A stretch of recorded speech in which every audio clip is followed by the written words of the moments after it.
at 8 p.m, while indoor and outdoor events are limited to 50% capacity until the end of January.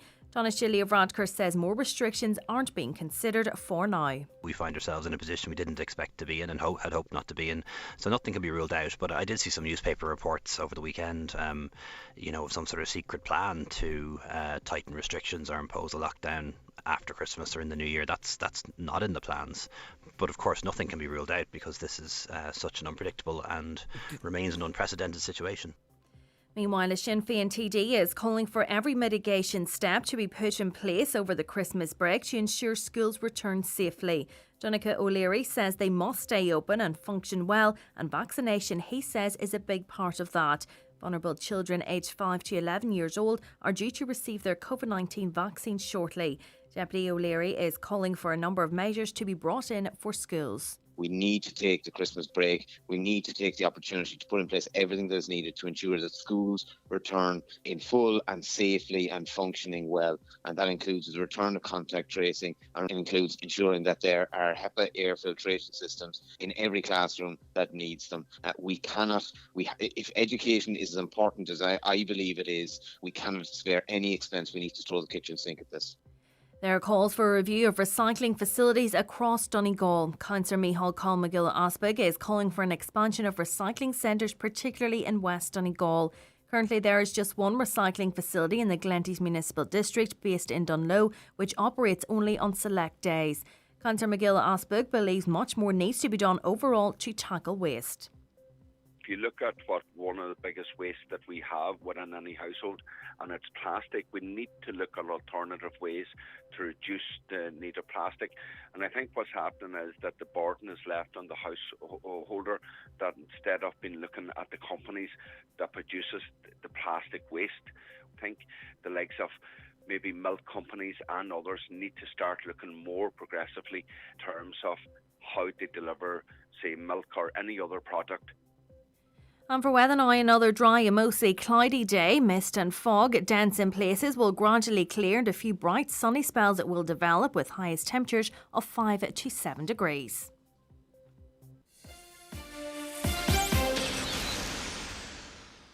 Your COVID-19 walk-in vaccine clinic update in association with the HSE. See hse.ie for clinic times, locations and information. Just a reminder from us in Highland Radio, in association with the HSE, that there is a walk-in COVID-19 vaccination clinic today at Letterkenny Business Park at Ballyreen and is open until 7 p.m. Boosters are available to people aged 40 and over and healthcare workers.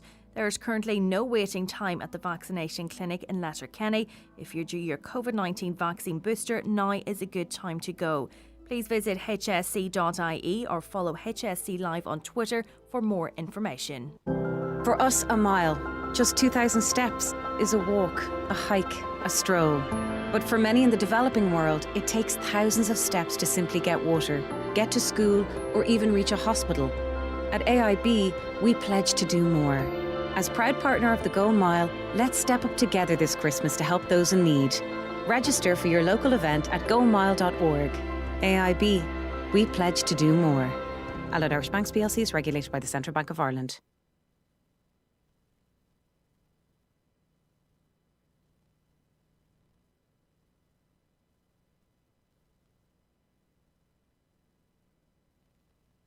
And now, it's time for the talk of the Northwest, the 9 to Noon Show with Greg Hughes on Highland Radio. And a very good morning to you. 5 minutes past 9 on this Monday, the 20th of December. I hope you're well, and I hope you're sticking with us for the next 3 hours. We've got lots coming up on the programme this week.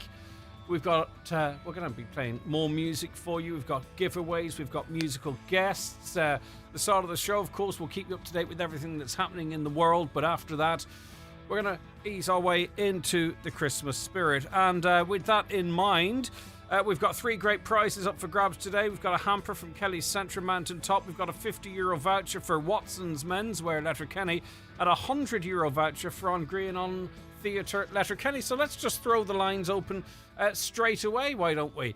This is a texting competition, 086 60 25 000, and the question is, in the song The 12 Days of Christmas, What did my true love give to me on the 7th day?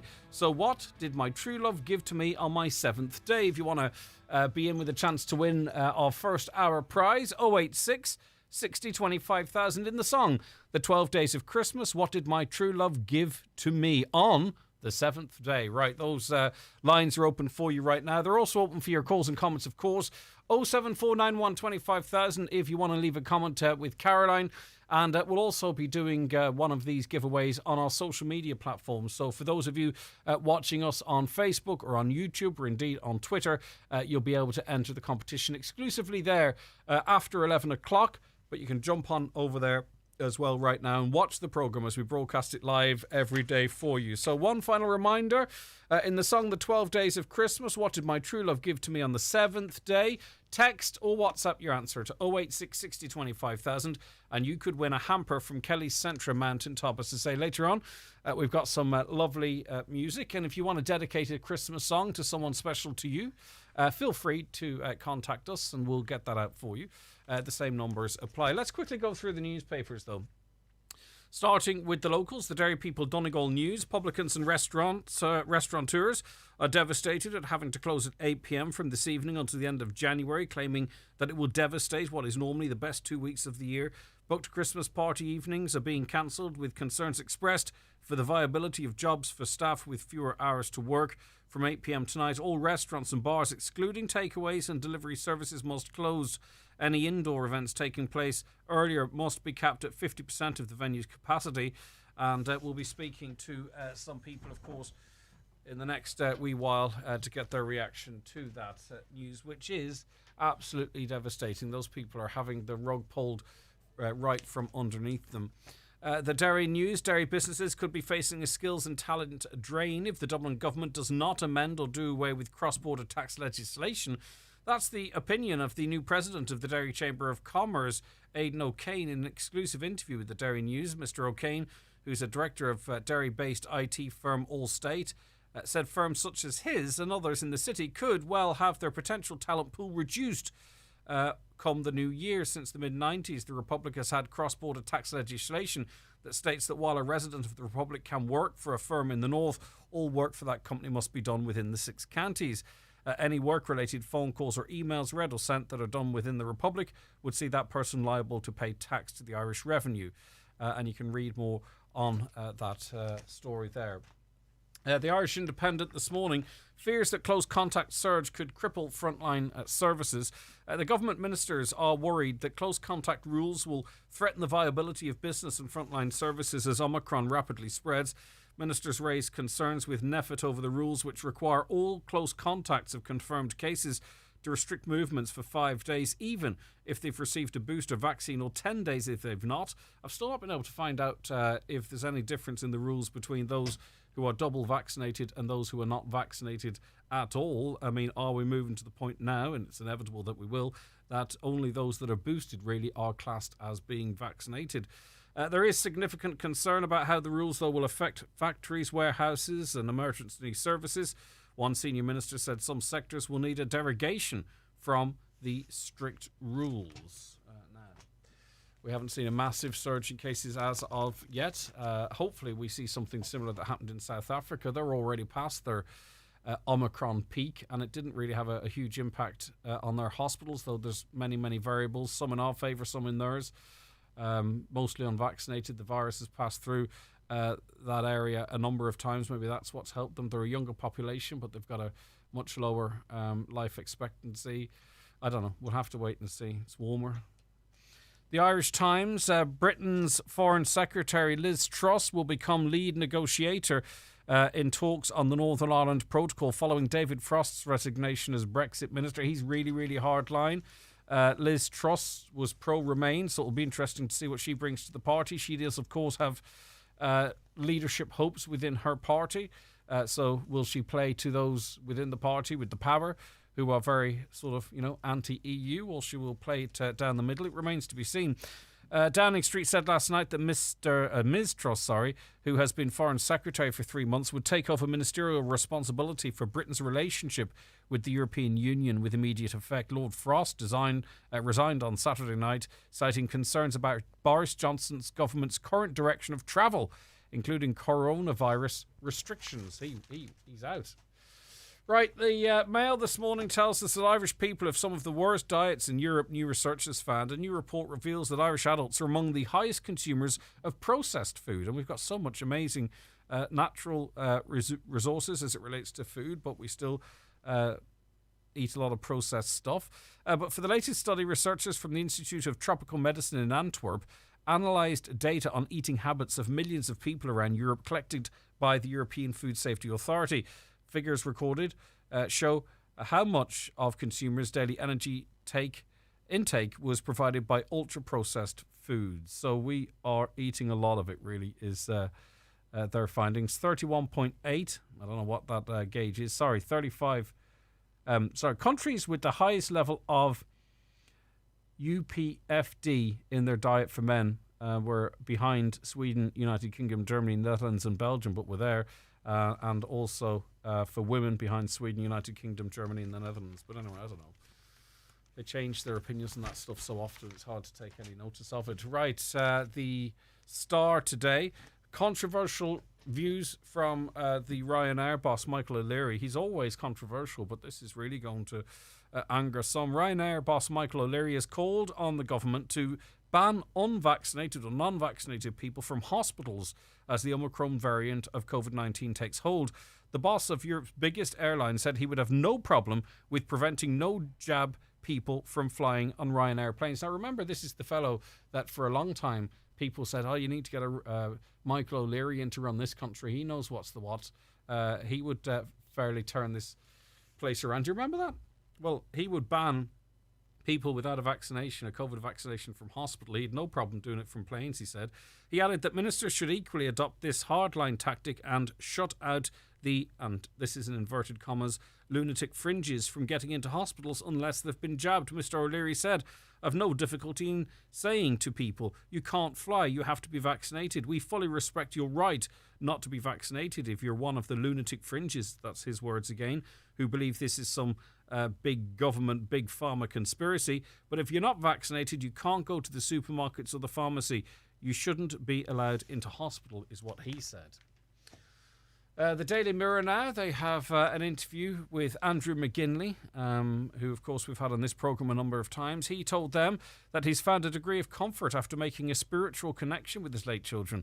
Connor, 9, Dara, 7 and 3-year-old Carla died at the hands of their mother, Deirdre, in January last year, and she was subsequently found not guilty of their murders by reasons of insanity and committed to the Central Mental Hospital. Since his children's tragic death devastated Andrew has strived to keep their memories alive through legacy projects. The heartbroken 54-year-old likened the sense of anguish he wakes up with every morning to being hit by a sledgehammer between the eyes. But he said he found some comfort after making what he feels certain is a genuine spiritual connection with his children. He said, "I went to a medium recently and she told me things that I know only my children could know and no one else."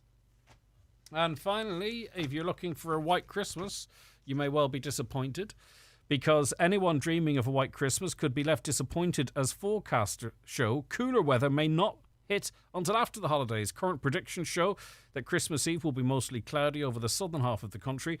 There'll also be a chance of some rain and drizzle during the day.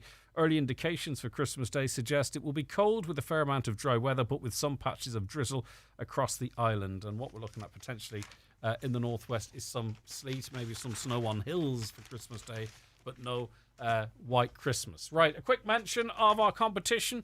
We're giving away something every hour throughout the day here on Highland Radio. In our first hour, we have a hamper from Kelly's Centra in Mountain Top. The question in the song The 12 Days of Christmas: what did my true love give to me on the 7th day? Send your answers via text or WhatsApp now to 086 60 25,000 or call 074 91 25,000. Candles, lanterns, Christmas tree, decorations, elf on the shelf and all types of lights. It's everything you need for Christmas. Experience the magic of Christmas at Cooney's Letterkenny. Our biggest and best ever Christmas shop is open 7 days with unbeatable value on lights, trees and accessories. There's something for everyone this Christmas at Cooney's, Letterkenny Retail Park.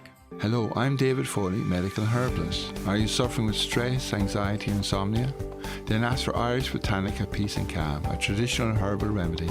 Irish Botanica Peace and Calm has a naturally relaxing effect, ideal for stress, insomnia, jet lag and pre-exam anxiety. Call it the Natural Way, Letterkenny Shopping Centre for more information. Claire Clothing, Main Street, Letterkenny.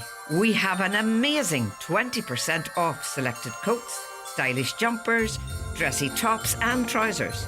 Treat yourself to a pre-Christmas bargain at Claire Clothing, Letterkenny. Wishing you all a happy, happy Christmas. Cases of COVID-19 are high, and we all know to stay safe by reducing contacts, getting vaccinated and boosted, wearing masks, keeping distance, opening windows, cleaning hands, and using antigen tests appropriately. Antigen tests are recommended for use if you are regularly socializing with people from other households, because many people who have COVID-19 show no symptoms. Antigen tests can help identify these hidden cases. Learn more at gov.ie/antigen tests. If you have symptoms, do not socialise. Stay at home, self-isolate, and get a PCR test. Brought to you by the Government of Ireland. It's that time of year again. Long evenings, low temperatures and slippery roads. So for your free tyre check, call Donegal Tyres. They have all you need in stock. Winter or all-season tyres, or especially for wet Irish conditions, the latest generation Uniroyal, the rain tyre. Experience the difference. Call Donegal Tyres, Donegal Town. Phone 97 21482 or see donegaltyres.com. There's more furniture than ever on display at McGinley's Furniture in Letterkenny. With extra floor space, there's more suites, beds, dining room and occasional furniture. Also more rugs, mirrors and lamps, all available for immediate delivery. If you'd like to make a beautiful addition to your home, there's more furniture than ever to choose from at McGinley's Furniture on the Joe Boner Link Road, Letterkenny, and at mcginleysfurniture.com. Christmas is covered at Letterkenny Shopping Centre. Free parking, shopping and Santa under one roof. Letterkenny Shopping Centre, bringing you the time at 9:18 now. An 8 p.m. curfew for hospitality along with several other new measures will commence after midnight. Oh, sorry, they're into effect now. The curfew applies to all restaurants and bars, theatre productions and music concerts. Indoor events will limit attendance to 50% capacity or 1,000 people, whichever's lower. Outdoor events will be capped at 50% of venue capacity or 5,000 people again, whichever is lower. Right, okay, we are joined on the programme now by our first guest, Carol Meenan, owner of the Yellow Pepper Restaurant. She joins us now. Good morning to you. Thank you very much for joining us. Good morning, Greg. Thank you. It's good to have you with us. Right, okay, so, I mean, this is devastating news, isn't it? It was very upsetting, I suppose, now with having heard it on Friday, and by Monday morning you're getting a little bit more used to it. But I suppose when I watched Micheál Martin giving that speech on Friday evening, and I thought, you know, politicians never want to do this to anybody, and he was visibly upset. And he looked exhausted, and I thought, this is just so wrong, everything that's going on. We should be having announcements about something positive and something good happening. And it's just heartbreaking and upsetting, and then to have to just go in and talk to our staff and think, okay, what are we going to do to recover ourselves around this restrictions, and how are we going to move forward? Yeah, the resilience, the resistance, it's waning. It has to be waning now. Or maybe it happened long before this, that how many more times can you go through this emotional roller coaster, that engagement with your staff, and then obviously the practicalities of trying to run and maintain a business into the long term. Yeah, and I think I suppose sometimes you don't believe what's happening because it's so unreal. And from day to day, it had got so much better, and we were all managing. And restaurants are a very controlled environment where people come and they sit at their tables and they do the right thing. And it's very difficult sometimes to accept, when we're all kind of jarred in together in the one big group in the hospitality industry, because we operate very differently. And you don't behave the same in a bar as you do in a restaurant. And it's a pity, but I know there's a lot of restaurants that have bars, and I suppose that's the reason why it's difficult to sort of to separate us out. Well, they were able to When you're in separate. with me, people feel very safe. They were able to separate weddings. Do you know what I mean? So there is, you know, they were able to say, right, they're able to separate hotels. So hotel can run their restaurants and bars up till 12, or wedding receptions can run until 12, albeit with limited numbers. So it's not like it's beyond the realms of possibility to sort of say, actually, you know, restaurants, seated areas, already using COVID certs, you know, track and trace. They've got data, presumably, on how many cases come out of that environment. You know, there is a strong argument to say that, you know, maybe pubs are different where the focus is on alcohol and people mix in different ways. You know, I think if I owned a restaurant, I'd be saying, at least, could you give us a little bit more data or a little bit more information as to why we're not safe, but hotels okay, receptions are okay? Yeah, I totally agree with you on that, because it's a completely different way of operating for a restaurant. You know, there's no risk whatsoever that you could say people don't, and you know, people are doing the right thing. I see it every day. They're staying at their tables, they're getting up, they're wearing their masks, they're sanitizing their hands, and they're so grateful to be out and to be in a good environment. And I suppose people will vote with their feet as well, you know, around things like that. So it's just difficult in bars. I really appreciate that. And in relation, I have young children, you know, will lose later teenage, older in their 20s who are out. So I know you can't lock them up either. Well, yeah, and we know what's going to happen. And in fairness to, not in fairness to NPHET, but NPHET did consider the fact that people will start having house parties. And they accept that that's going to happen, but they said the risk will be lower of the spread of this virus in that environment than it would in a bar. You know, it was calculated into it. Just with the restaurants thing, as I say, you know, anyone that's been in a restaurant will see how they're run. As I say, if I was a restaurant owner, I'd feel particularly hard done by, because I also know the reality of what bars are like as well. Can you serve people outside after 8? People have been asking me over the weekend. Not that the weather's not great for it, but I didn't see any reference to that at all. I didn't either. I don't think so. We were able to move our hours. Now we're going to open up 1 from today instead of 3. So we're trying to recover a little bit there and see if we can, you know, maximize the number of hours that we're open that's allowed. And fair play, Carol, and that's exactly what you should do. But say, for instance, the public adopt and say, right, well, we'll go out a bit earlier, and you manage to maintain similar numbers. Well, then what is it? Makes an even stronger argument against the 8 o'clock. But I think people don't. I think it's all based around alcohol and people's behaviour. That's what I'm assuming, and it's different. Then, you know, people don't. You don't get too many people in the early part of the evening having bigger amounts to drink. Right. But I totally agree. People are going to. You come out of our restaurant come out of the Old Pepper at 8 o'clock and with your buddies, and you're going to look around saying, "What are you going to do?"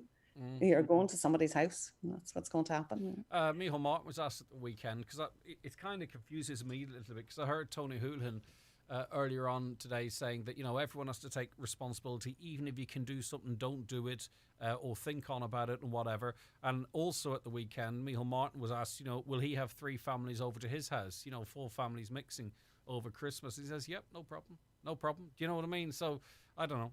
I find that all a little bit confusing. It is within the guidelines, but Tony Holohan's saying one thing, and then the government are saying, well, we'll do as much as we're permitted to do. Practically, what does this mean in terms of stuff you've ordered in and things like that? I'm not sure how it works. I presume you're always got a degree of caution when future planning with what we've been through so far, but you're not at risk of having to throw anything out or anything, hopefully, are you, Carol? No, because the delivery services to restaurant is daily, if not every other day. Okay. So it's not, and I think we've all learned of any restaurant, there's no forward buying.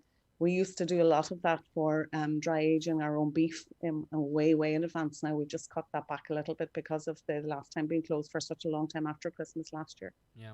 So, and in terms, make those decisions. I beg your pardon. Hopefully, this passes through quickly, like we're seeing in other. South Africa's the only other country really we can go by. But as I say, there's nothing certain about that. It's possible, is it, that when you might be able to recover in January and February into March, traditionally quiet months. But you know, if things are lifted again, maybe there'll be pent up demand. I mean, that's crystal ball stuff. But would that be your hope? Yeah, you hope so, because while I expect that we'll be busy for the next 2 weeks of December because people are home, and we saw that on the television last night, the numbers that have come back, Yeah. and that we will have those gatherings. But when people go back to work and back to school in January, that's when it will be really a difficult decision for restaurants. In order, if I don't see the viability of being opening in the afternoon for me, then when there would be very little footfall. And then is it worthwhile being opening until 8 o'clock if you're, doing a 4-hour trade and having a fully heated and staffed and working kitchen? It's expensive to do that, and costs are very high. Like as you have talked about previously, the costs of electricity is crazy. And listen, I'm not trying to pick holes or compound anything, but you talked earlier on, and I think it was logical. You talked about how booze, plays a factor, and maybe that's why they're lumping bars and restaurants in and all that.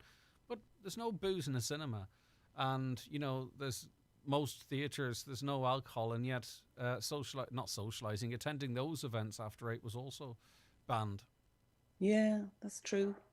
But I suppose it's just large number gathering that they're trying to really sort of curtail, and to minimise the amount of infections that they can do in order for us to get open again. Yeah, okay. Listen, right, and I suppose it's really Letterkenny University Hospital and other hospitals that this is all about. Carol, listen, it's devastating news for you. As you say, hopefully now you'll have a busy December, and this will pass. It's up for review much earlier in January. Let's hope it's a positive review. Please God, we'll keep our fingers crossed. Let's not just take this opportunity now to wish all our customers a very happy Christmas, and to thank them for all the support during the year, and let's get through it together, and that's all we can do. And thank you, Highland Radio, for your support as well. It's much appreciated. All right, take care, Carol. Thank you. Owner of the Yellow Pepper Restaurant. Now, as those rules came into effect, school buses, and we're heading off today with 100% capacity. It's difficult to make sure everyone's doing what they're supposed to be doing in a school bus with just a driver focused on keeping the vehicle on the road. School's open for 3 days this week, and I suppose the question marks about whether they'll reopen at the start of January or not. A lot of people, I think quite a few people, keeping their children off school for the 3 days this week. They want to go in, though, because it's a bit of fun for them, and you don't want to deny them that.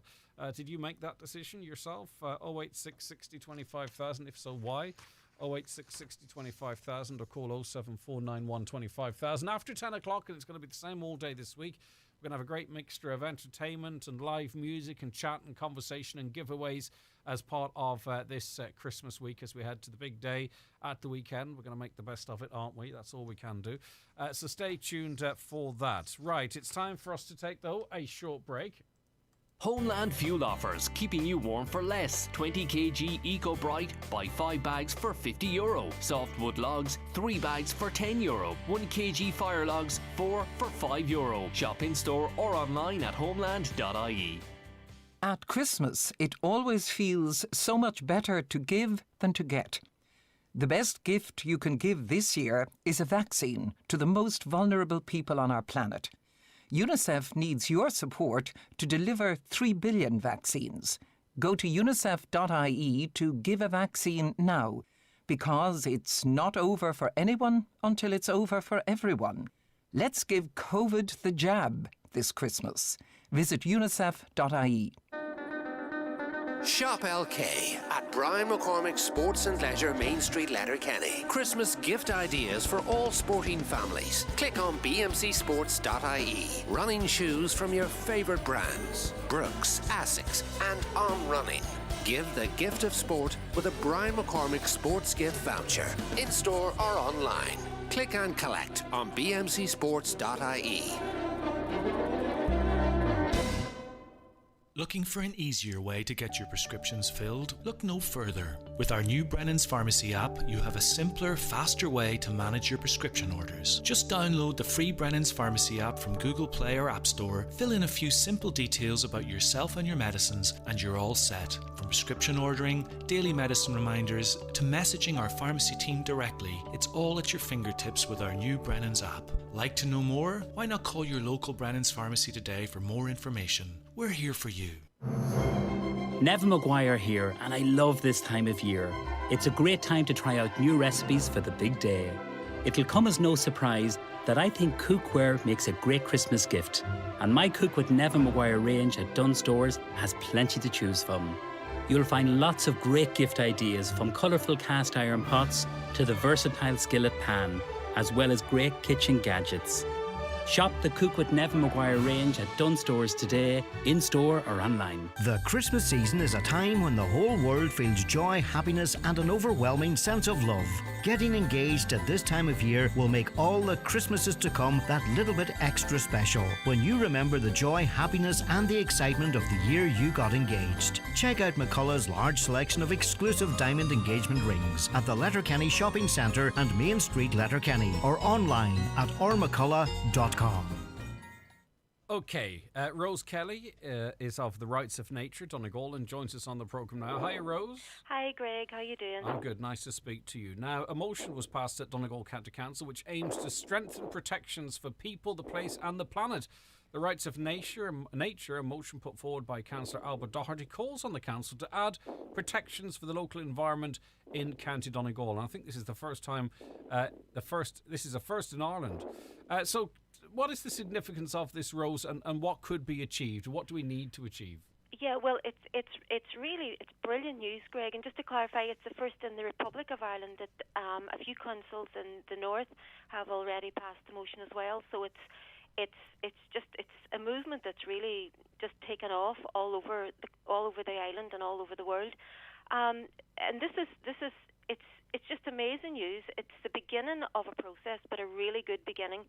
And what the council have done now, I mean, they've taken a very brave, courageous, and visionary step actually in recognising that all of nature, not just human beings, because we are part of nature, but all of nature has rights. So it's a real shift in consciousness, and it's the beginning of a process. And initially, we have about 18 months, whereby there is a collaborative process of consulting with all interested parties, and a series of workshops, and just to bring up all the issues that people maybe have concerns about, to see, what does this actually mean. So I don't want to preempt anything because it's a process whereby everybody's voice needs to be heard. And the idea is that over the 18 months that a declaration is drafted on the rights of nature, and a report is written, and it's brought then eventually to an all council meeting, and that hopefully is accepted and passed. So would this require, is this really maybe, a set of principles that might guide decisions, or is this something that would be adopted into a development plan, or how would it be enforced, I wonder? Well, the thing is, it's a really good point you make, Greg. There's no legal standing to this. It is a shift in consciousness. It is a set of principles, and hopefully it would. The intention is that it would be involved in development plans and corporate plans in all of council's businesses, and whenever they're making decisions, that the rights of nature are considered and implemented. Because there are many environmental laws out there, but generally they are about, I suppose, deciding how far we can pollute, as opposed to really protecting the environment and protecting communities. And they often protect the interests of big corporations and big business, and not the natural environment and not communities. So really, when we have a conversation about water quality, we talk about it being under, minimum requirements, or we talk about any area, things like that there. So what we should be actually not, it's like using a speed limit as a target. We shouldn't be framing it in that way. We should be saying, well, what can we do better regardless of the minimum requirements that are laid out in certain areas, for example? Absolutely, Greg. You've got it. And it's also about recognising, like for generations now, we've had a really anthropocentric view where it's all about humans. Now, humans are hugely important. I'm a human and you're a human. But that view of the world has led us to cause terrible destruction. That, as we know, we're in the middle of a climate and biodiversity emergency. Scientists call this the sixth mass extinction. So we obviously that does not work, right? Even from a practical, pragmatic, forget even the ethical point of view, it does not work. But we're so far down the road, though, Rose, of really it's whatever it takes to make our lives easier. you know, to provide what energy we might need, to provide whatever food we want, you know, to provide whatever profits it might suit a certain business or whatever it be, to cut a corner here or there to get things done quicker. It would take some shift in sort of ideology to get even close to where you might want us to be, I'd guess. Yeah, it might do, but you know, here's the thing: Donegal County Council have accepted it. Mm-hmm. This is phenomenal, and I have to say, like, we're the first in the Republic of Ireland. Derry and Strabane have already passed it. Fermanagh, Omagh, Newry and Down are looking at it. Belfast. We've already been contacted by council areas, people in council areas all over the island, and to be honest, like, I'm not overtaking the pudding here, but the eyes of the world will be looking at Donegal. Because we're an inspiration by doing this. This is a big, brave step, and I really mean that. Like this, she says, it's some shift in consciousness, and that's the hard part. Now, there's a lot of work to be done. We're not naive. There's a lot of work to be done over the next months and years. But this is sent out a message to say we want to do something. And the key here is obviously, you know, the councillors propose motions and they're seconded and they're passed, and everyone says the right thing, but it's down to the council executive to look at this motion and go, right, okay, this is the will of the councillors and the electorate, because it is us that elected them. The executive have to take this on board and follow through. They do indeed, Greg, and that's where the process whereby it has to be a really collaborative process with the communities and the organisations on the ground, with our elected representatives and the executive and whoever else is interested and needs to get involved. It has to be a collaborative process. There's as much a shift in consciousness and process as there is in how we, even in the rights of nature consciousness shift. So it's a challenge, but it's an exciting challenge. And Joanna Macy, who's a writer and an activist, has created a body work in response to the climate and biodiversity emergency that we're in, and she calls it the work that reconnects. And in her work, she talks about the three dominant stories of our time. The first is business as usual, where we just go along and we consume and extract and consume and extract, and we all know where that's brought us and where it's going to lead us to, like complete system collapse. The second story is the great unraveling, and this is where a lot of environmental organisations and NGOs and all we can all get stuck in, where we see the reality. Oh my God, we're in a state of chassis, as you say, in these parts, and you can be overwhelmed. You can just lose hope. You can become paralysed, and you just don't know what to do. The third story, and this is the story that's really exciting, is the story of the Great Turning.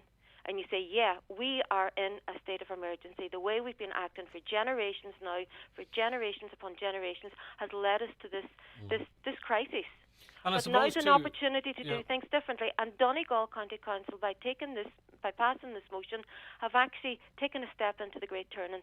But the truth be told, it's not really about us. I mean, obviously, maybe some of us will live long enough to see the benefits of some of this. And I've never seen so much interest in the well-being of children. And I suppose you can put that into action. The reality is that this is about our children, but even more so their children and their children's children. So, if children are our biggest focus, as they seem to be all over the internet at the moment, you need to be looking to the future to leave something for them to be able to live in and live with. Absolutely. I mean, we might make it through this generation, as you say, but we want to leave the earth in a way that our children and their children and their children after that will be able to live and thrive, not just eke out a bare living, but actually will be able to live and thrive. And the right to nature is about creating a regenerative communities, regenerative economies, as opposed to extractivist, destructive economies, where it's just I'll take what I want for today. We have to think of the long story for humans and for the rest of nature, and we're part of nature. Like there is no conflict here. I think we want to emphasise this. There is no conflict between human rights and nature's rights. Recognising the right to nature actually underscores and strengthens the rights of human beings. in community. It's really exciting. Yeah. We'll see. A consultation period is going to be established. We look forward to that. I'm sure we might speak a bit more at that time. We'll see where it goes. Thanks, Rose. Brilliant. Thank you very much, Greg, for having us. No, Thank you. it's Happy our pleasure. solstice. Happy Christmas. You too. Happy Christmas to you. 086 60 25,000. Right, our hamper from Kelly's Centre Mountaintop. We're going to give it away very shortly. The question is, in the song The 12 Days of Christmas, what did my true love give to me on the seventh day? What was given on the seventh day? Right.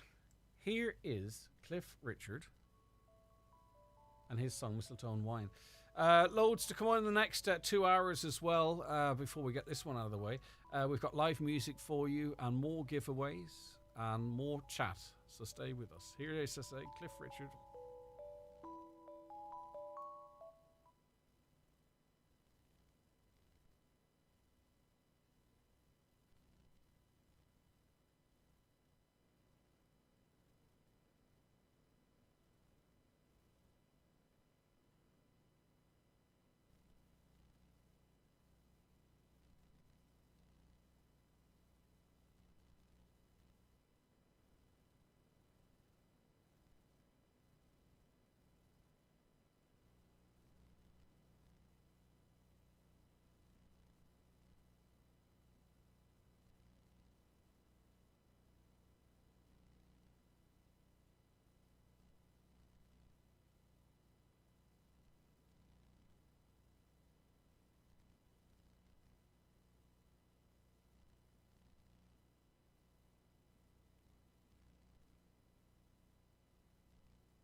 The 9 to Noon Show with Greg Hughes, Monday to Friday, with all that matters across the Northwest. Many families will face impossible choices this Christmas. Please support the St. Vincent de Paul annual appeal. Donate locally at svp.ie or call 0818 176 176. Show your appreciation for Donegal business this Christmas with Buy Donegal. Visit buydonegal.com to see a host of participating businesses and special offers to start your shopping list. To get involved, buy a product or service from a Donegal business and share on social media. Buy Donegal takes place from the 5th of November to the 31st of December. For more, visit buydonegal.com. That magical time of year once more, with mince pies and pudding and treats galore, taking pride of place by the twinkling tree.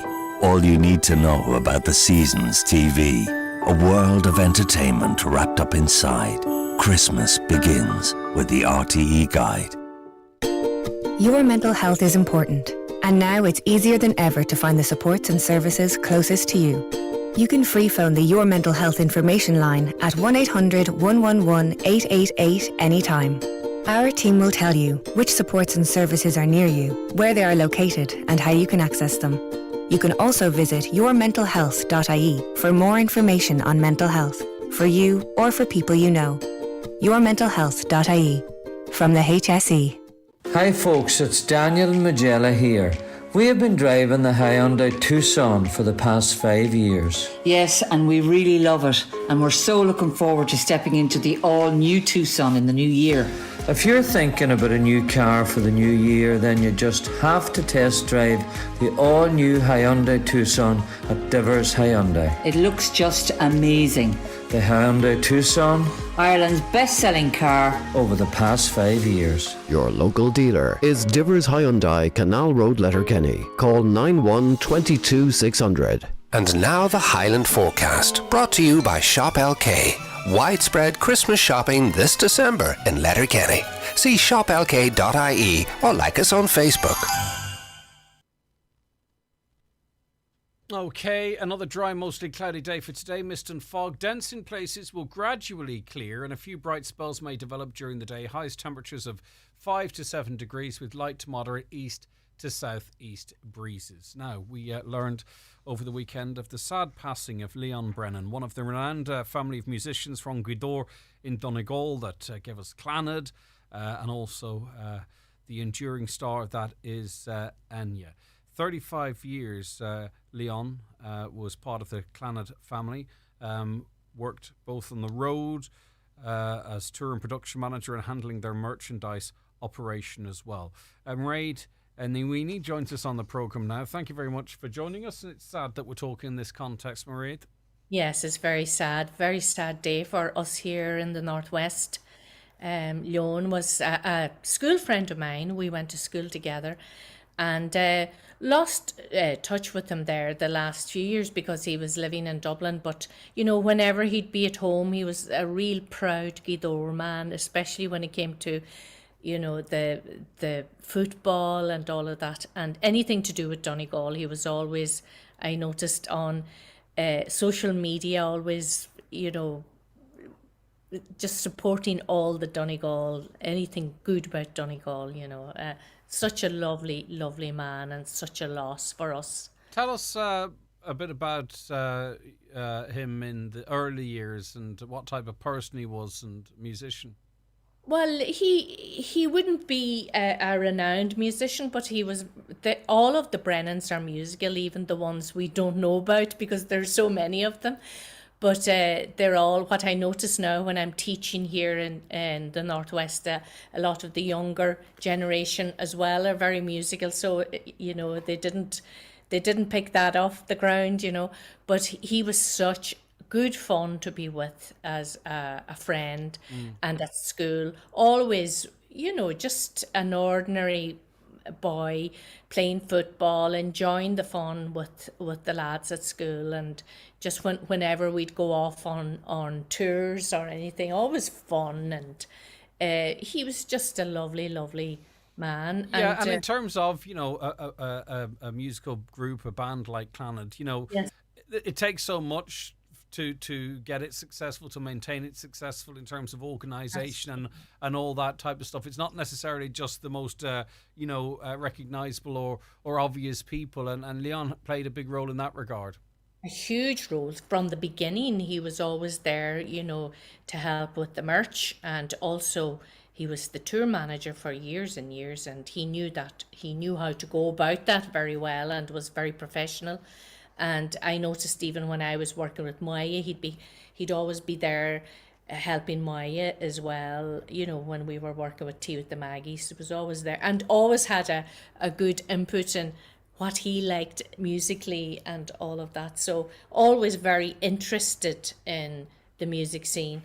But as you say, total professional when it came to being on the road. And every band needs somebody that they can rely on like that. And trust. And trust, yeah. Totally trust. But he was such a Donegal man. Like he lived in Dublin, but my God, he was so proud of anything that happened in Donegal. Yeah, indeed. And I mean, it reminds us too of the huge impact Clannad has had and continues to have on the Irish music industry. It's sometimes you probably are ever aware because you're so involved in it yourself. But you know, sometimes us mere mortals might forget just how important they are. And Enya, of course. And Enya, like when you think of Clonard, that sound that Clonard had developed over the years, it was the same sound that you heard in the Titanic. You know, they were trying to use that ethereal, beautiful, magical type of voice and harmony, and Enya has perfected that in her recordings, and she's a multi-million album seller. And same with Clonard, and the Clonard are in the middle of their final tour, which maybe is a bit poignant, now, especially when Leon isn't with them anymore. They'll be returning to that now in the new year, I know, but it's going to be hard. They're a very close family and very resilient as well. And that's it. It's family first, really, isn't it? It's the loss of a family member. They've all been on that remarkable historic journey together, and it's just yes. Well, they always pull together, and they always.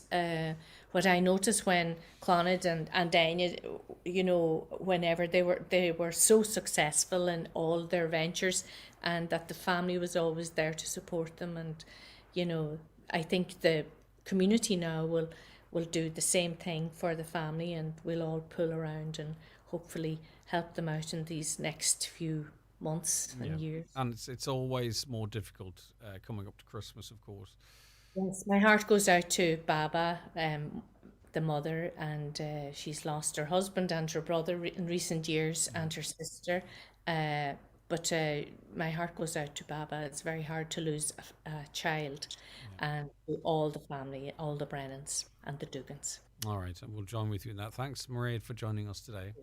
And as is always, your cat tries to make an appearance when we're speaking as well. Yes, okay. That is best. All right, take care of yourself. Thank you very much indeed. And a lovely tribute there. Mairead Ní Mhaoine there, talking about the sad passing of Leon there. Knew him as a young boy, proud Donegal man, and ever even more so, arguably, having moved to Dublin then as well. Okay, our lines are closed on our competition. We've prizes all throughout the prime time hours, as I've heard it described here in Highland Radio. Rory on his show's giving stuff away. We've got a prize an hour. We also have, and John's got hit prizes in his hours, David and Ivan as well. So if you keep listening to us, there's loads of opportunities for you win. Hopefully, I would love everyone to get something. But we know lots of you will. And also later on this week, exciting times as well. We've got the car draw to give away. That's on Thursday, I believe. Also 5 €1,000 prizes to be given away on that day. And then there's that huge hamper. Excuse me, I'm snorting there like a pig. I apologise. That's also going to be given away on Thursday, I believe, on Jive Time. But I'll remind you of how you can enter into those competitions towards the last minute a little later on in the programme. Some of your comments here. Genuine question. My daughter's not vaccinated. She has an extreme fear of needles. I can't even get her to the dentist. Has anyone with a fear of needles coped with getting the vaccine? I don't think anyone has a love of needles. And often they say the anticipation of something is worse than the event itself. I'm not sure how one might go about that. Maybe a conversation with the GP who's doing it, if that works, or a pharmacist. The people in the in the vaccination centres are very good. They're medical people and will talk to her in advance. Even if you get her down as far as there, maybe they'll be able to talk her into it. I don't know if that's what you want to do, but that would be an option. The council planners have ignored the rights of nature for years. What makes this woman think the council has changed? Hope, perhaps, a positive attitude, maybe. Hope sometimes things might be better than we hope. I know we're very cynical. Maybe just she's not as cynical as some of us and hopes that this could be the start of something. The hospitality business all took the subsidy from the government. Now the government has all the power. They should have said no to the COVID passports and restrictions, but they simply couldn't have opened. I know the point you're making there and the wider point you're feeding into, but they simply just could not have opened. This is not something that's only happening in Letterkenny or Donegal or Ireland. This is something that's happening globally, unfortunately. Micheál Martin, people can go to a wedding until 12 at night and drink all evening. Why do you do this to all the people? Why is there a difference for weddings? Stupid you are, they say. Well, their argument being that, weddings are so special. It's a once in a lifetime, or maybe once in a 2 or 3 times in a lifetime. But anyway, and That's their logic. Greg, the restrictions this time are ridiculous. What's the point of getting the vaccine? And now they close bars again. You won't need a COVID pass at a house party. Sick of these politicians and doctors who never lose a penny making up stupid rules. Okay, but the one thing to remember about the vaccine, if you're for it, it's not about permitting people to go into pubs and restaurants, really, you know. It's to stop those people just down the road from me here seeing you in the hospital or the ICU. That's actually what it's for. And in terms of where we would be at without it, if looking at the case numbers last year compared to this, we'd be talking about thousands of people in hospital, more people in hospital, and deaths as well. It's refreshing to see, or not refreshing, but it's encouraging to see, and long may it continue that hospital occupancy continues to fall. 10% drop week on week in terms of the amount of people in hospital with a COVID diagnosis, or a positive test. So that is encouraging, isn't it? The less people I see in hospital, the better, however we get there. It's simple demographics. The restrictions are cut down on an admin nightmare with the new variant. It kicks in after the holidays, so it must be. And there's always a risk, jabbed, masked and scanned, or no going to the shop. Risks spread, is what they say. Do we have that competition winner before 10, Caroline? Yep, okay. We'll try and get it out to you after this quick ad break. Stay where you are. If you entered, you're going to find out if you won in a moment. At Screwfix, we've got great deals to wrap up 2021. Save €20 in the Makita DAB site radio, now only $129.95. Plus, buy a Kudox Premium radiator and get a free Drayton TRV and lock shield worth $29.95. Order on screwfix.ie for click and collect or shop in store. Screwfix, here when you need us. While stocks last, prices valid until 3rd of January 2022. Visit screwfix.ie for the radiator and TRV promotion details, T's and C's, delivery charges and restrictions. At Christmas, it always feels so much better to give than to get. The best gift you can give this year is a vaccine to the most vulnerable people on our planet. To give a vaccine now, please go to unicef.ie, because it's not over for anyone until it's over for everyone. Let's give COVID the jab this Christmas. There's something about this time of year that makes you want to be near all the things that remind you of your favourite Christmas. When you get that warm and fuzzy feeling, you want to be near the people you love and the things you love. So where better to get that feeling than Letterkenny Shopping Centre? There's free parking, extended opening hours and great gifts for everyone. Add in a visit to Santa and you'll have Christmas all wrapped up. Letterkenny Shopping Centre, where Christmas is home. If you're aged 50 or over, or you have a high-risk condition, it's time for your COVID-19 vaccine booster. Without one, you're more at risk of serious illness from COVID-19. To get your booster, you can go to a HSC walk-in clinic or book an appointment with a participating pharmacy.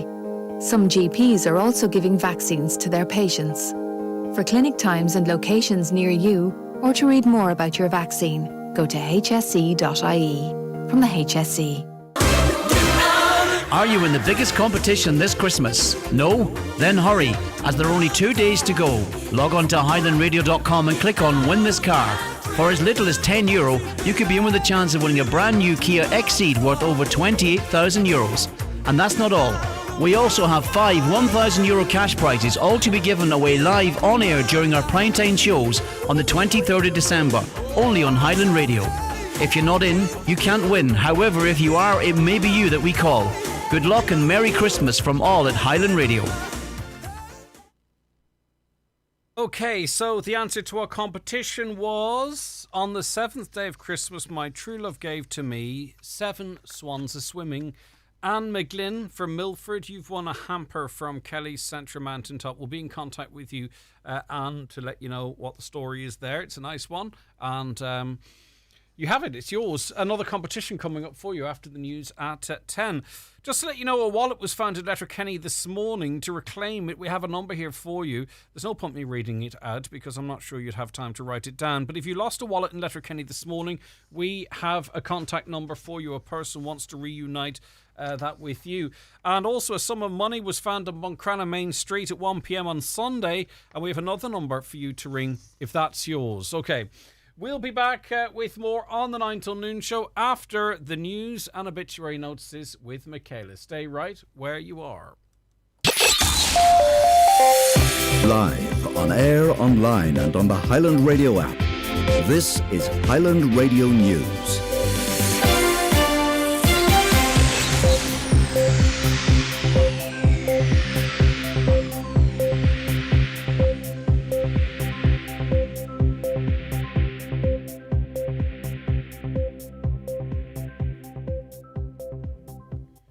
morning, I'm Michaela Clark with the news at 10 o'clock.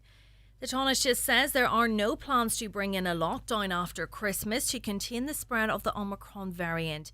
New restrictions taking effect today mean pubs, restaurants, cinemas and theatres have to close at 8 p.m, while indoor and outdoor events are limited to 50% capacity until the end of January. Taoiseach Leo Varadkar says more restrictions aren't being considered for now. We find ourselves in a position we didn't expect to be in and had hoped not to be in. So nothing can be ruled out. But I did see some newspaper reports over the weekend, of some sort of secret plan to tighten restrictions or impose a lockdown after Christmas or in the new year. That's not in the plans. But of course, nothing can be ruled out because this is such an unpredictable and remains an unprecedented situation. Well, a Donegal restaurateur believes different venues within the hospitality sector should be treated differently when it comes to COVID restrictions. Carol Meehan, owner of the Yellow Pepper restaurant in Letterkenny, says the latest restrictions leaves the industry in a state of limbo over what will happen in the new year. She told the 9 till noon show that restaurants are very safe places for diners compared to perhaps other venues where people can move about more freely. We should be having announcements about something positive and something good happening.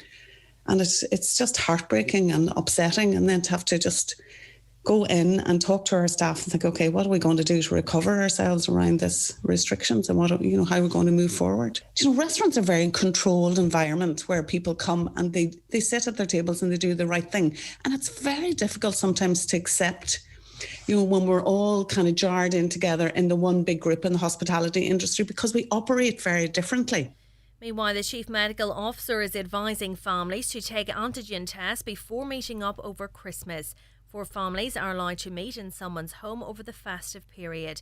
Dr. Tony Houlihan says taking an antigen test could be an extra layer of protection. While chairperson of the Irish Medical Organisation's GP Committee, Donegal Dr. Dennis McCauley, says some people phoning their GPs are confusing colds with COVID. And we are seeing that the Omicron is actually presenting with just colds. Oh, doctor, I just have a cold. My lateral flow test was negative. I'm fine. That isn't the case, unfortunately. There is a probability that is actually COVID. There are calls for a review of recycling facilities across Donegal. Councillor Micheál Colmcgill Asbug is calling for an expansion of recycling centres, particularly in West Donegal. Currently, the sole recycling facility in the Glendies Municipal District, based in Dunloe, operates only on select days. Councillor McGill Asbug believes much more needs to be done overall to tackle waste. If you look at what one of the biggest wastes that we have within any household, and it's plastic, we need to look at alternative ways to reduce the need of plastic.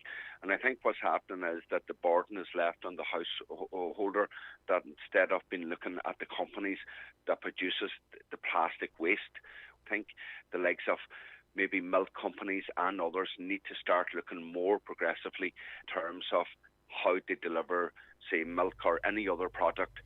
The UK's former Brexit minister has spoken for the first time since news emerged he was quitting on Saturday night, saying he's left because of a disagreement about policies. British Foreign Secretary Liz Truss has taken over responsibility for the UK's future relationship with the EU. David Frost says he still supports Boris Johnson, but his decision partly involves COVID measures. I left the government because, as I think is well known, I couldn't support certain policies, most recently on COVID restrictions and Plan B. And if you're a minister, you have to support collective responsibility, you have to support decisions of the government, and I couldn't, so that's why I had to leave. Finally, a Stanish yellow fog warning remains in place for Donegal today. Motorists are advised to expect dense fog patches resulting in reduced visibility and poor driving conditions. The alert will remain in place until 11 o'clock.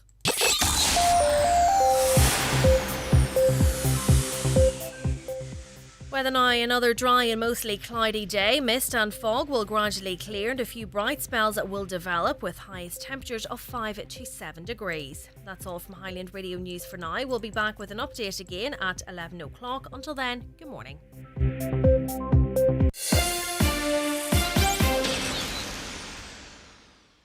The obituary notice is for this Monday morning, December the 20th.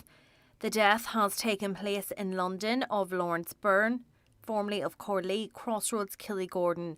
Lawrence's funeral cremation will take place on Thursday afternoon at 3:30 in the City of London Crematorium South Chapel. The funeral cremation can be viewed on wesleymedia.co.uk. Mass will be said for Lawrence in St Mary's Church, Shesh O'Neill, Ballybuffet on Thursday morning at 10 o'clock. Lawrence's ashes will be returned home to Donegal at a later date.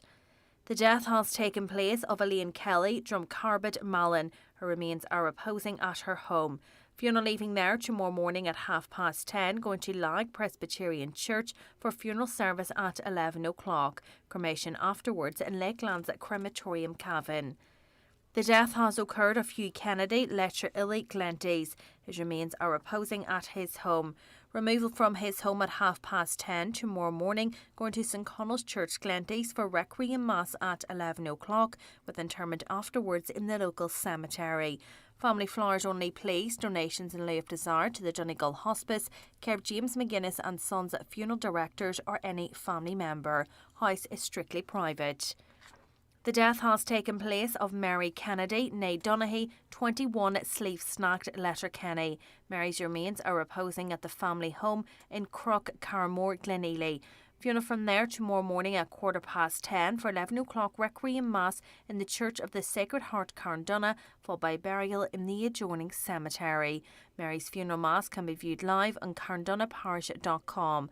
House private to family and close friends only, please. The death has taken place in Glasgow of Peter Sharkey, son of Mary and Peter Sharkey of Annagree West. Requiem Mass and interment will take place in Glasgow on Wednesday, and a Mass will be said for Peter in Annagree Parish in the new year. The death has taken place of Bridget McBride, née Gallagher, Cherhillion, Termon. Remains are reposing at her residence.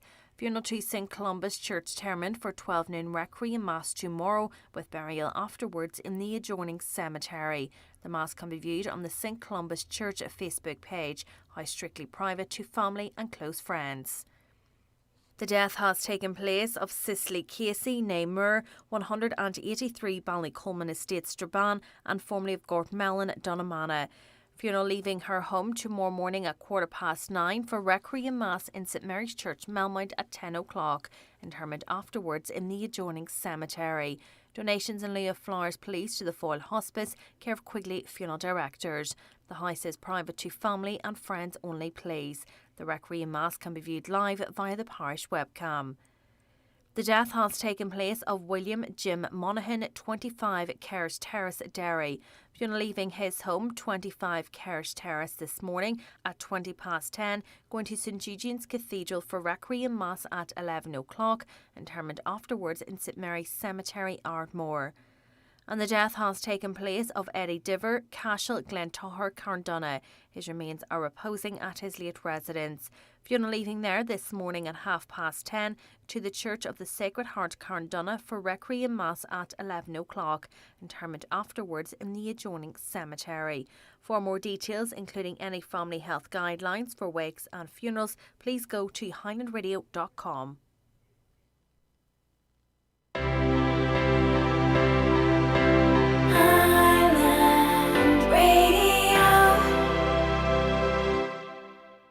Nothing beats watching someone unwrap a Clayton Hotels gift card where they'll find romantic dates, family breaks, heavenly sleeps, delicious treats, cocktails, yes please, afternoon teas, swimming pool dips, gym memberships, luxury spa days, simply amazing stays, and 48 fabulous hotels across Ireland and the UK. This Christmas, give the gift of wonderful experiences. Buy your gift cards now at claytonhotels.com.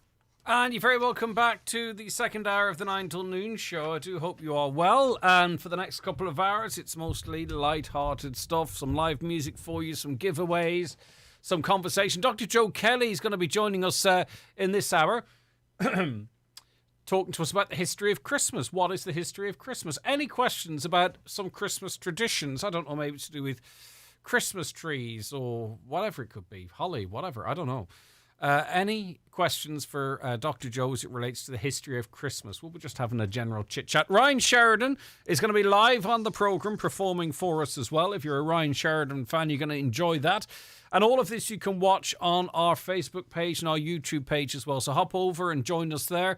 Highland Radio News and Sport, or Highland Radio on Facebook, or Highland Radio Ireland on YouTube. And we'll be giving you guys, our loyal viewers on that platform, or those platforms, an opportunity to win a prize only there in the last hour of the programme. So stay tuned for that. But I just want to let you know, because I flagged this in the first hour, that once again Highland Radio is going to make it an extra special Christmas for one lucky family with our big Christmas giveaway. We've got 500 litres of home heating oil from O'Donnell's Fuels Crawley, a fantastic gold meat hamper from Joe McGee Butchers in Letterkenny and Glencoe Shopping Centre, all your Christmas goodies, and a deluxe hamper from Kelly's Central Letterkenny. And finally, for your last minute needs, a €200 Shop OK gift card courtesy of Letterkenny Chamber of Commerce. Now, all you have to do to enter is answer the following question. In the Fairy Tale of New York song, what were the boys of the NYPD choir singing? To enter, text Highland followed by your answer, name and address to 57080.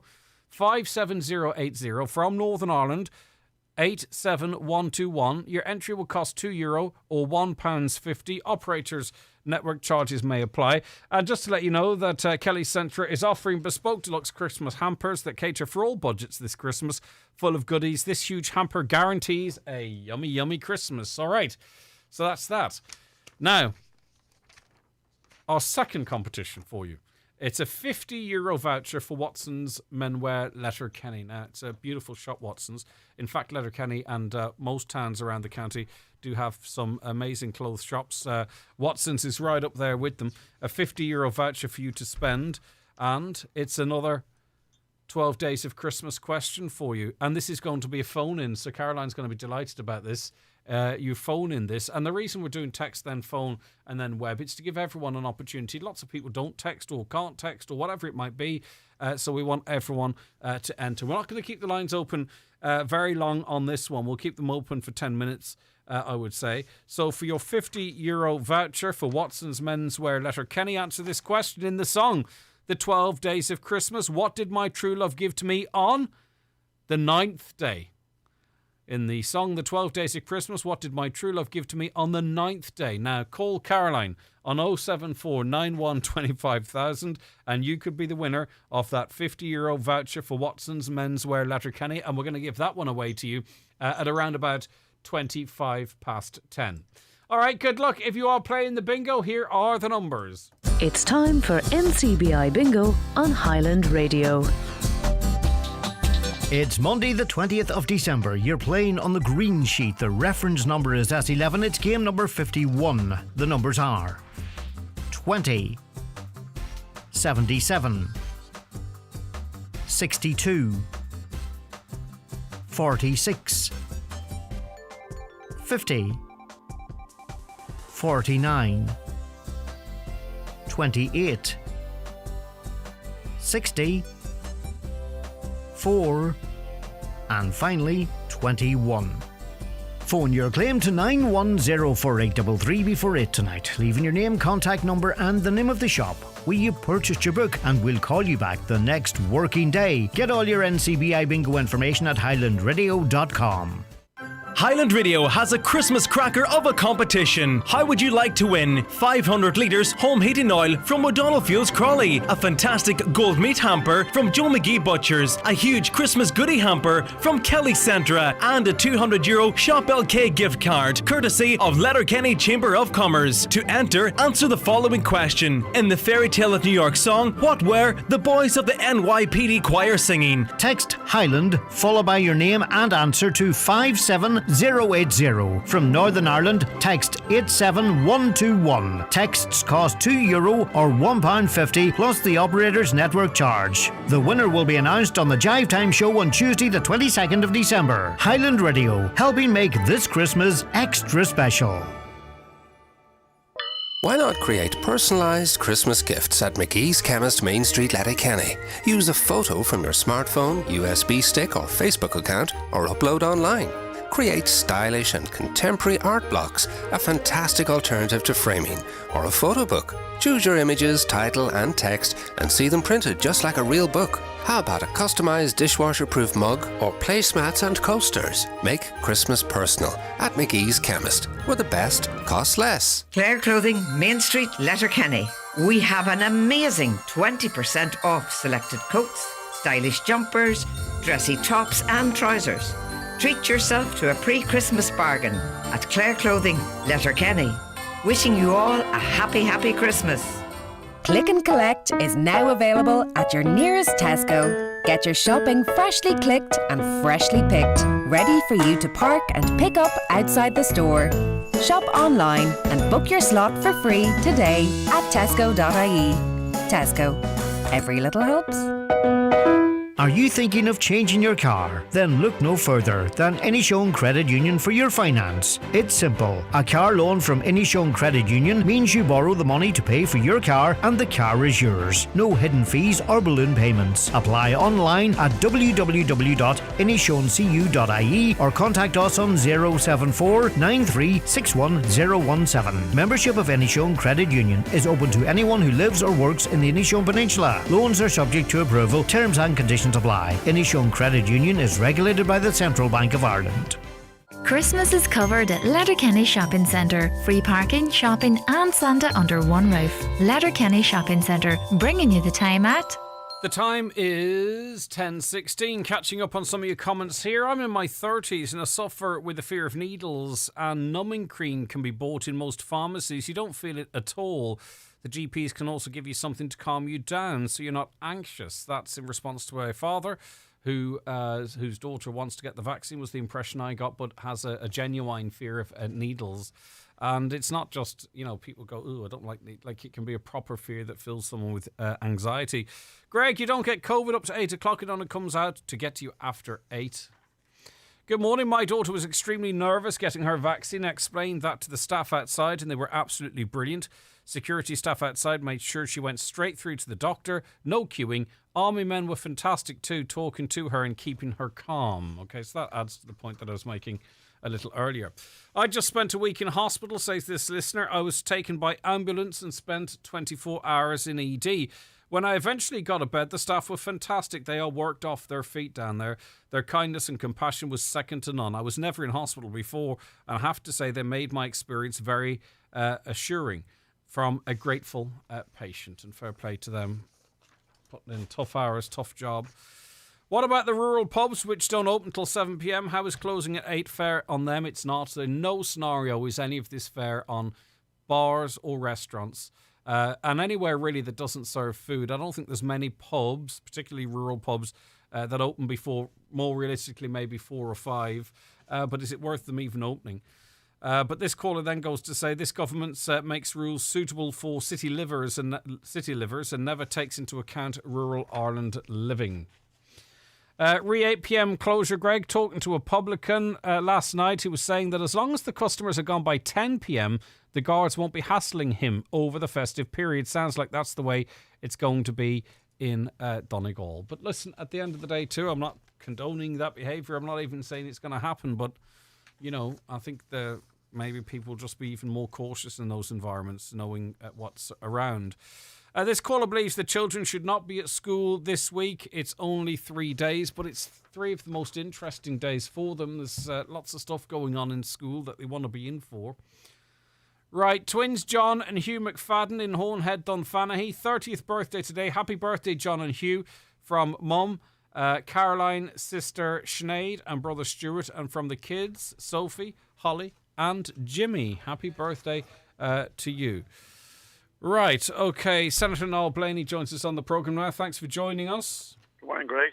Good to have you with us. Right, okay, so Lord Frost, as he's called, has resigned. Part of it maybe the UK government's position, but also their position on other things, such as COVID. What do you know about him? What was he like? What's he like to deal with? Oh, I think he's a pretty sticky negotiator. He's proven that in the past, Greg. But it's anybody's guess. All these things are anybody's guess. But I would hope that sign of a disseminating of the hardline Brexiteers within the Conservative Party. And it's funny, I would have contacted, they would have said to me about 3 weeks to 4 weeks ago that Boris was in danger, and that they felt that he probably wouldn't make it. That members of the Parliamentary Party, of the Conservative Party, were pretty much sickened with the way their relative or different constituencies were starting to decline. The small towns were starting to feel the effects of Brexit. I then got a call 2 weeks ago to say that Liz Truss's campaign has taken off. It's interesting now that she has his replacement. So it'll be very interesting to see what her perspective is, how she takes on the role of negotiation. So obviously, Frost taking very hard lines. I think his ethos really is, if you give an inch, they'll take a mile. Do you think this is maybe an indication of a broader, perhaps softening of stances from Britain, or is that being too optimistic? You would hope. You never know. But I think there's the last throw of the dice with Boris on one hand. On the other hand, it could be an effort by the Conservatives to take back control from Boris and his administration. And I think Boris's days are numbered. So it could be the start of a new administration with a different approach. I just wouldn't be surprised if really his priorities at this stage is getting out with as much face saved as is possible, rather than trying to see out his term. It's very hard for him to leave now, no matter what way it happens, without egg in his face. But he walks around with egg in his face anyway, and sometimes he seems quite welcoming of it. Sometimes he can do it with pride, but at this stage, I don't think there's much pride left. It could be the case that the party, within the party, will dictate it from here on. That being said, there are some, hardliners, Brexit hardliners that pull a lot of the strings in the Conservative Party. Liz Truss, she would obviously have leadership ambitions herself, but she's a Remainer. It'll be interesting to see how she walks that path, because the role that she's taking on can be kind of, it's a bit of a cursed role. Yeah, Poison she would have chalice. been a Remainer. She would have been a Remainer at the start, but changed her ways. She'd be very popular within the Conservative Party. Someone that's very popular on social media. But I suppose she has an opportunity to create her own curve. And like everybody in life, when you take on a position like that, it all depends on the curve you create. Can she create a different space that Boris didn't? Can she resolve the issues that are outstanding? Would she even contemplate on taking Britain back to the EU again? All this will I suppose be decided in time, Greg. Right. It's a bit of a guessing game in the meantime. But we just wait and see. We don't know if this is good for Ireland or not yet. No, it's a waiting game. All right. Have you and Met Éireann made up with each other yet? I wouldn't say I fell out with them. I just give my point of view, Greg. Just kind of like seeing forecasts from RTE. They're completely different to what weather we actually get on the ground up here in Donegal. Considering there's so many apps available now, they're all more credible than the Met Éireann are nowadays. And I think it's time to up the game. Did they take on board what you said? Because you were critical of them, that they were getting the weather forecast No, I had no reply. I had no reply from them. But there'd be another day for it. Yeah, all right. Okay, because of course Sean McAniff threatened to sue them at one point, you might remember. I do remember that. I do remember that. I would be somebody who would watch the weather forecast or keep an eye on the apps. I don't really bother RTE anymore, but the odd time I do see them. And I'd take a look at the app and see that the difference and what the apps would give you and what they're predicting, particularly that week gone by. Last Monday night that they were talking about an awful weekend. So we had a gorgeous week with high temperatures for the time of year. And the serious point to it, and it's all a serious point, because I'm being a little bit flippant, but I'm sure you weren't, in that, there are people that cancel trips or plans or farmers that might put off certain work that they're doing based on the weather forecast. Yeah, stewards and trade that lose visitors because of a bad forecast in RT, when it's actually not the case on the ground. So right. that's quite a consequence of their forecast needs to be more accurate. All right, listen, good stuff. Thanks for that. I appreciate it. Senator Niall Blaney there. Happy Christmas to you. Right, now, our lines are closed. Our €50 voucher for Watson's Menswear in Letterkenny will be given very, very shortly. The question, of course, was in the song, The 12 Days of Christmas, What Did My True Love Give to Me? On the 9th day, it was 9 ladies dancing. So those lines are shut now. 9 ladies dancing. In the last hour, we'll be giving away our prize for you watching us on Facebook or YouTube or Twitter. So stay right where you are for your chance to win. And what is the prize? It's a €100 voucher for On Grianon Theatre in Letterkenny. That's a cracker. That's pretty much pick your show, isn't it? So that's a nice one. A €100 voucher. That's coming up in the last hour. But lines are closed now on our competition for a €50 voucher for Watson's Menswear in Letterkenny. Now, some of your calls and comments coming in to us. A young man got battered on the main street in a town in this county. He now needs plastic surgery. Dental reports. He was in and out of court for 5 years. It's been thrown out of court now because there was no CCTV to back up the evidence of the people. And this has led this caller to propose 2 questions. A, what has happened in this country that evidence is not accepted? And B, why does every town not have CCTV? And I'm sure, I don't know this case or where it was, and that's being honest with you, but a lack of justice is going to compound the physical and emotional injuries that young person endured. We appreciate your text, though. Thank you.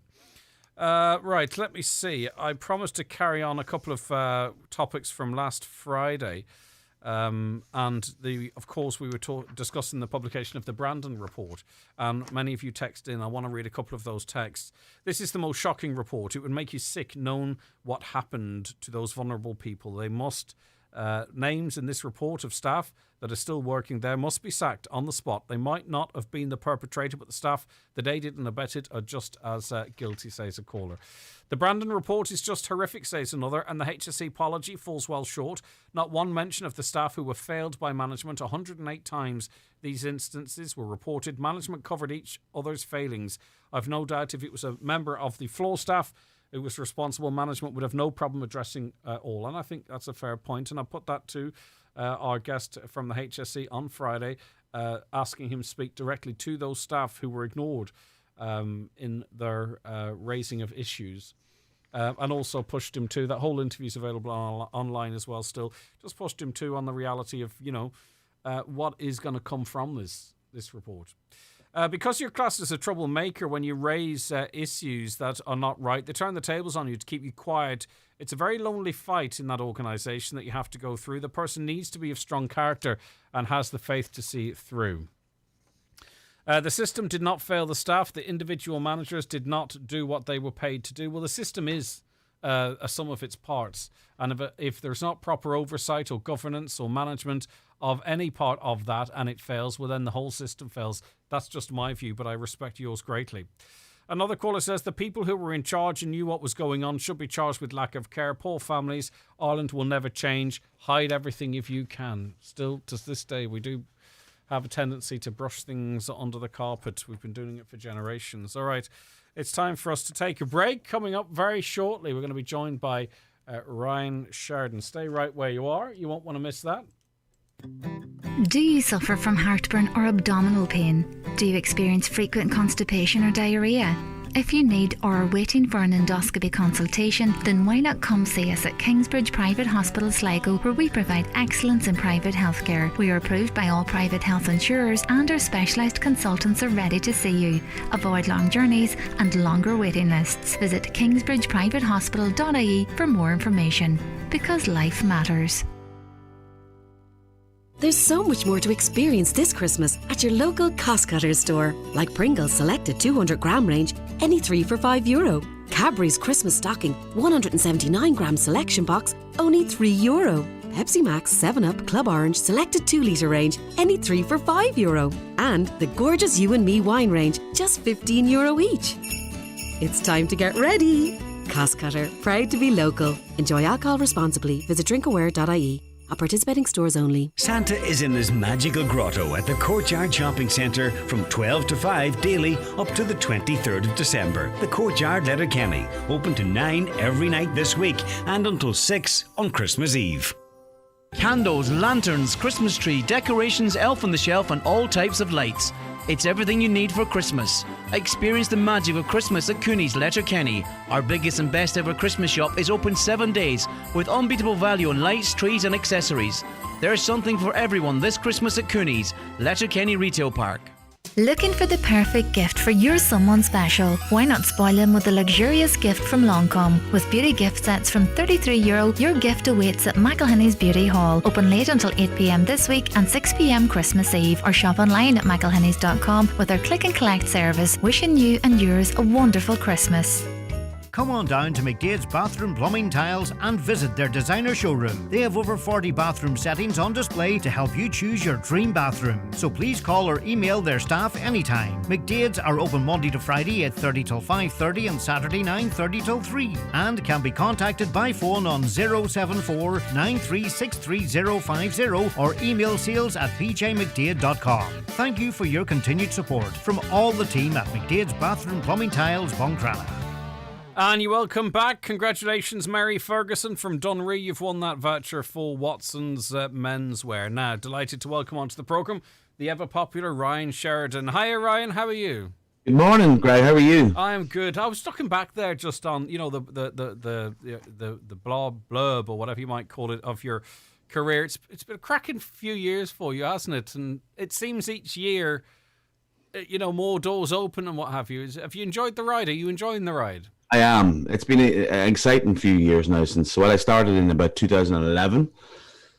Was the start of the whole career. So it's been fun. I've done a lot of traveling. I've played in front of a lot of people, and yeah, it's been fun. It's always different, Do you know, for those budding musicians, and we're blessed up in this part of the world, and I'm sure it's the same in beautiful County Monaghan, there's a wealth of talent there, and not everyone can get through. And I think, us in radio have a role to play in that, in Irish radio, to give a platform to these amazing artists. And we're trying, and we do, but I think there's always more that can be done.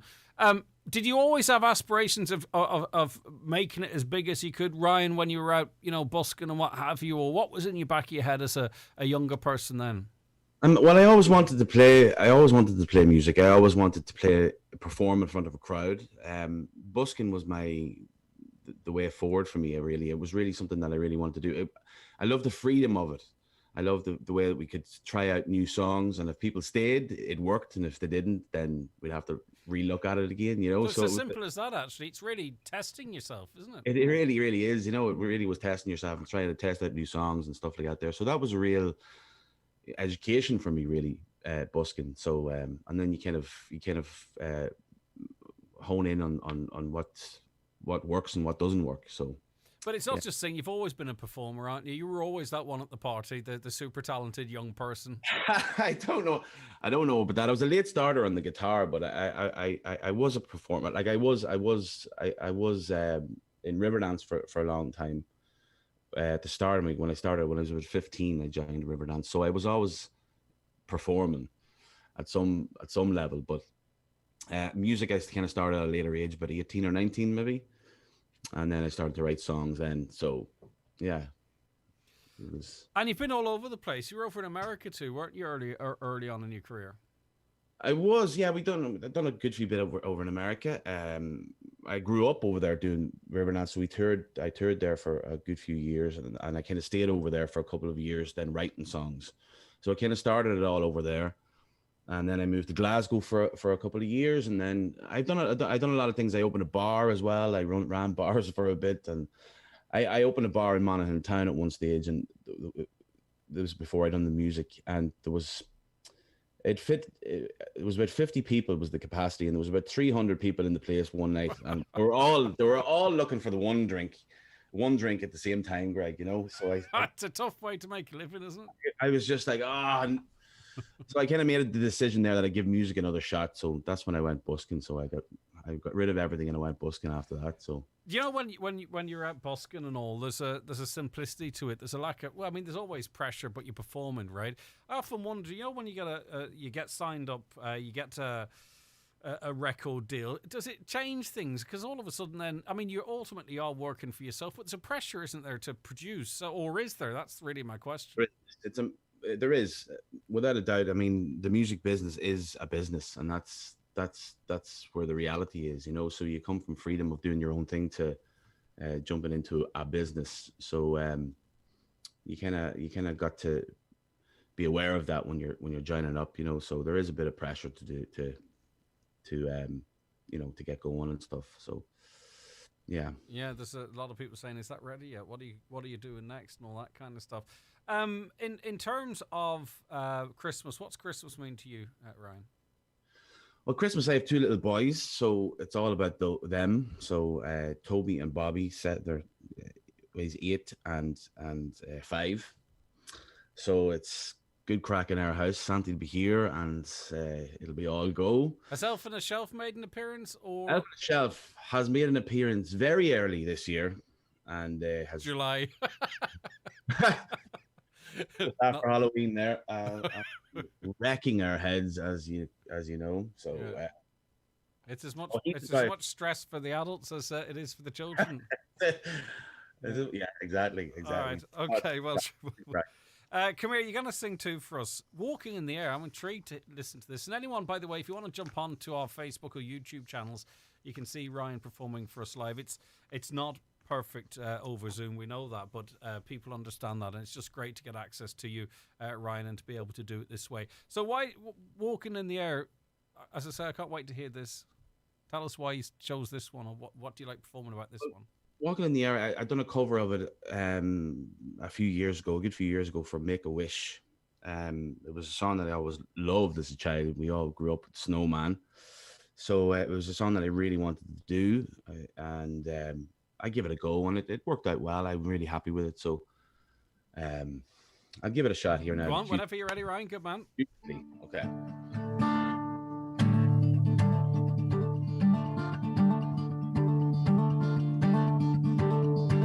We're walking in the air,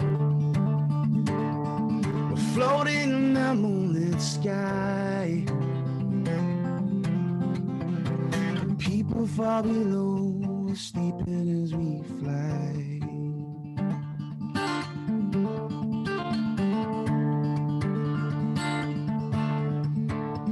Holding very tight, riding my midnight blue,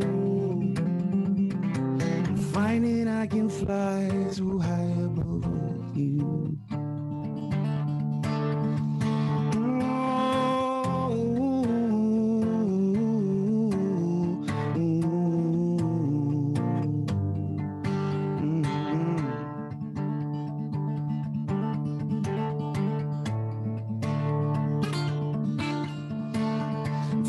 Across the world, the villages go by like dreams. The rivers and the hills, the forest and the streams. Children gaze, open mouth, taken by surprise. Nobody down below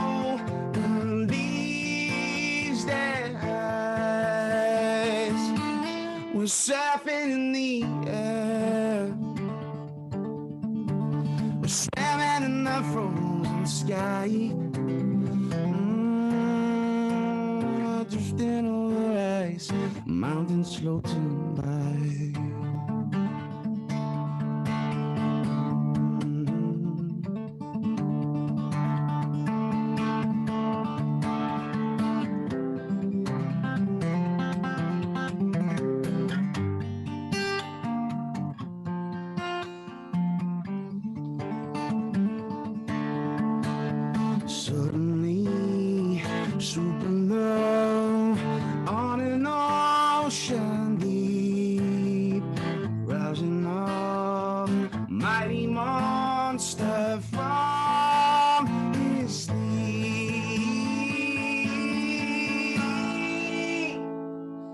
Walking in the air,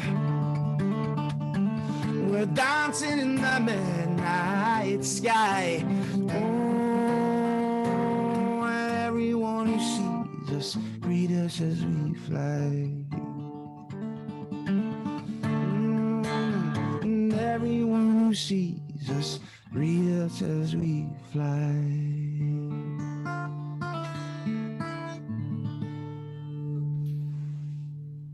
Brilliant. There's not many sort of new versions of songs that change it so completely. I mean, it's recognisable. That's unbelievable.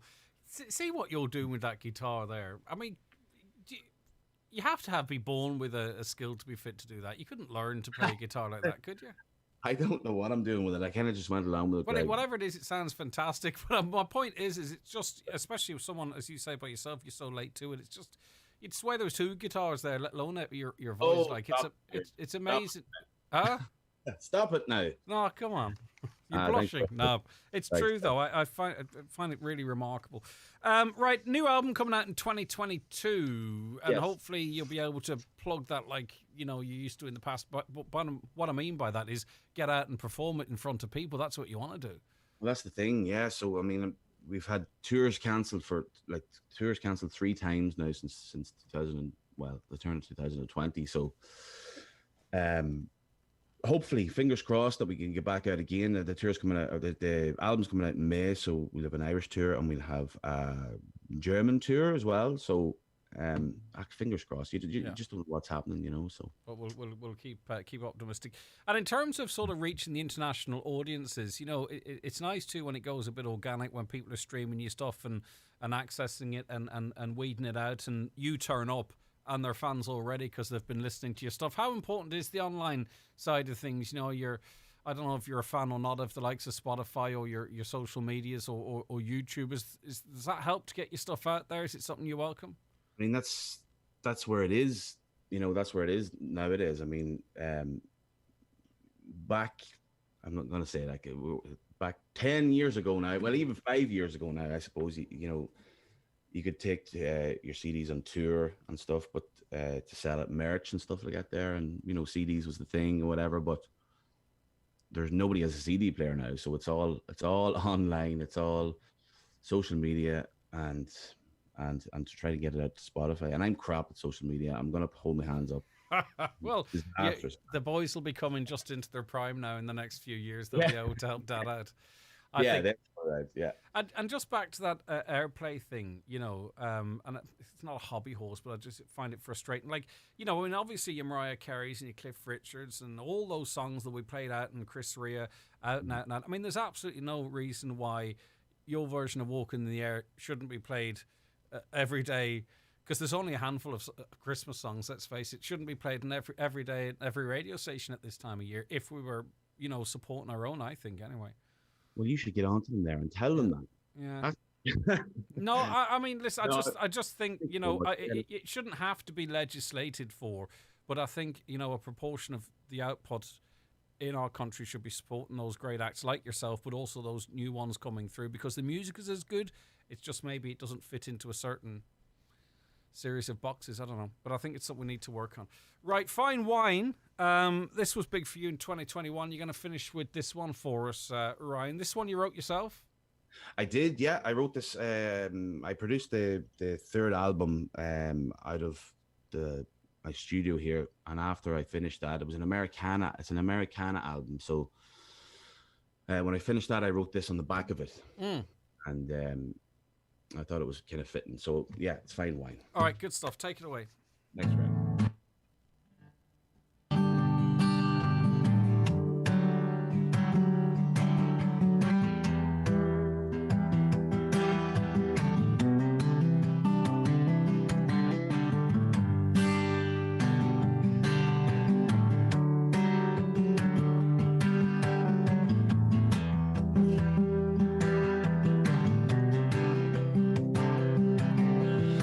Your bags and we'll hit the road. Don't know where we're going, but we gotta go. We've been hanging around this time for far too long. There's a place I know that I think you'd like. We can lose ourselves through the morning light and leave it all behind us when we're gone. Life's a fine wine, bittersweet from time to time, but tastes much better with you.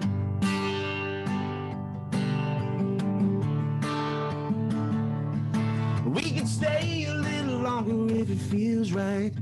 Talk about living up and getting by, laying down some roots in a place of our own. Like a high-speed train on a crooked track, we got our ups and downs to try hold us back. But whatever comes our way, we'll take it on. Life's a fine wine, bittersweet from time to time, but tastes much better with you.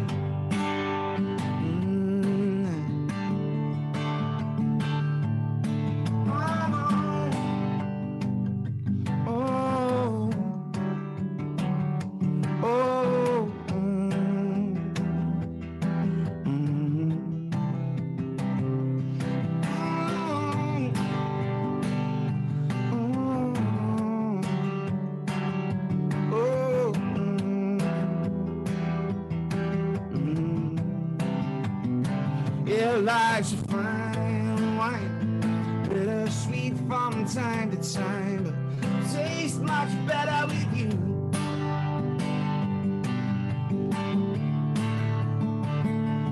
Then the band stands up and plays your favorite tune,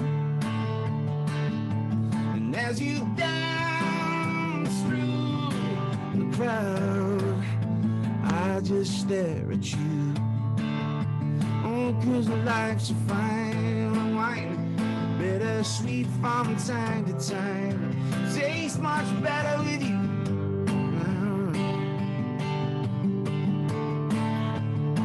Yeah, life's a fine wine, bittersweet from time to time, but tastes much better with you. Brilliant again, Ryan. Thank you very much. Happy Christmas to you and yours. You've a lovely Christmas, has you, with the young ones in the house, and we hope to chat to you again in 2022. Thanks a million, Greg. Take Thanks care. for having me. Thank you. Bye-bye. Yeah, bye. Okay, that's Ryan Sheridan there performing live for us, and lots more of that coming up for you over the next 4 or 5 days on this, which is Christmas week. We're going to be talking about the history of Christmas shortly. Incredible value and our widest ever range are top of our list this Christmas at Lidl. Winner of this year's IQFDA Retailer of the Year. We have fresh Irish Board B approved turkey starting at just $8.99. Deluxe award-winning dry cure Irish ham joints were $14.99, now just $12.99. Check in-store for guaranteed lowest prices on 24 packs of Carlsberg, Budweiser and Guinness. Lidl. More for everyone this Christmas. Enjoy alcohol responsibly. Here's some good news, Ireland. From now on, our recycling bins can be used for all plastics. Yes, even soft plastics. Just make sure everything is clean, dry and loose, so it can all be sorted properly. Which means that together we can try to recycle even more and continue our journey to being more sustainable. So pop all your plastics in your recycling bin. See mywaste.ie for more, brought to you by the Government of Ireland. If you're aged 50 or over, or you have a high-risk condition, it's time for your COVID-19 vaccine booster. Without one, you're more at risk of serious illness from COVID-19. To get your booster, you can go to a HSC walk-in clinic or book an appointment with a participating pharmacy. Some GPs are also giving vaccines to their patients. For clinic times and locations near you, or to read more about your vaccine, go to hsc.ie. From the HSC. Getting together might take a bit more planning this year. Before you do, remember to first think RSVP. Risk, symptoms, venue, people. Risk. What's the risk? Am I vaccinated or have I got my booster? Symptoms. Am I currently showing symptoms of COVID-19? Venue. Are they following the guidelines? Will I be wearing a mask? And people. How many people am I meeting? How many households are coming together? Let's all RSVP ahead so we can stay safe and enjoy Christmas this year. Find out more at gov.ie/risk-aware. Supported by the Government of Ireland. Hi folks, it's Daniel Magella here. We have been driving the Hyundai Tucson for the past 5 years. Yes, and we really love it. And we're so looking forward to stepping into the all-new Tucson in the new year. If you're thinking about a new car for the new year, then you just have to test drive the all-new Hyundai Tucson at Divers Hyundai. It looks just amazing. The Hyundai Tucson, Ireland's best-selling car over the past 5 years. Your local dealer is Divers Hyundai, Canal Road, Letterkenny. Call 91 22 600. And now the Highland weather, brought to you by Shop LK. An accumulation of Christmas shoppers will descend on Letterkenny this December. See shoplk.ie or like us on Facebook. Another dry, mostly cloudy day for today. Mist and fog, dense in places, will gradually clear and a few bright spells may develop during the day. Temperatures 5 to 7 degrees. Lots of reaction to Ryan Sheridan's performance. I love this version so much. That's of Walking in the Air. Where are we now? Where was that one? Yeah, I love that version of Walking in the Air. The guitar playing is magnificent, isn't it? At the tender age of 47, you're only a nipper, I'm learning to play the guitar, and I'd only love to master it like that, indeed. But sure, why not? Right, Dr. Joe Kelly's a historian, and he joins us now. Good morning, Dr. Joe. How are you? Good morning to yourself, Majan Waihig of the League, and all your listeners as well. And a very happy Christmas, and you're looking resplendent in your... It seems festive Aaron jumper. I'm not sure if it's only because it's the time of the year, but I'm getting the Christmas vibes off you. Good. Well, sure, listen, when I have a father of 5, one couldn't but have Christmas vibes with Santa coming. It is the festive season, and we're looking forward to it now, and we'll all, please God, have a good and safe Christmas despite all the challenges of the present time. Indeed. Last year, when we were talking about the history of Christmas, we talked about winter solstice, the pagan festivals celebrated around this time of year, and the Roman Empire and ancient times. Let's talk this year about the Christian story of Christmas. And it's like everything we talk about, really. It's trying to separate fact from fiction, myth from reality and all that kind of stuff. So what's your reading of it? Well, look, Christmas, as everybody has a different maybe understanding of Christmas, and everybody loves Christmas. And people have over the years, artists, poets, musicians, they've added bits of stories into it. Some of it's myth, some of it's simply untrue, some of it's ignorance, and it's been embellished and added to over the years. So how do you separate the fact from the fiction, and then to understand what actually the Christian narratives in Scripture, what does it actually tell us? Yeah, well, we'll talk about the birth of Jesus. And I just wonder, at the moment it feels to me that that's not as much what Christmas is about. Yes, it is for some, but it seems we've moved to this commercial thing. I think if you asked, 10-year-olds, they might think Santa was born at Christmas and not Jesus.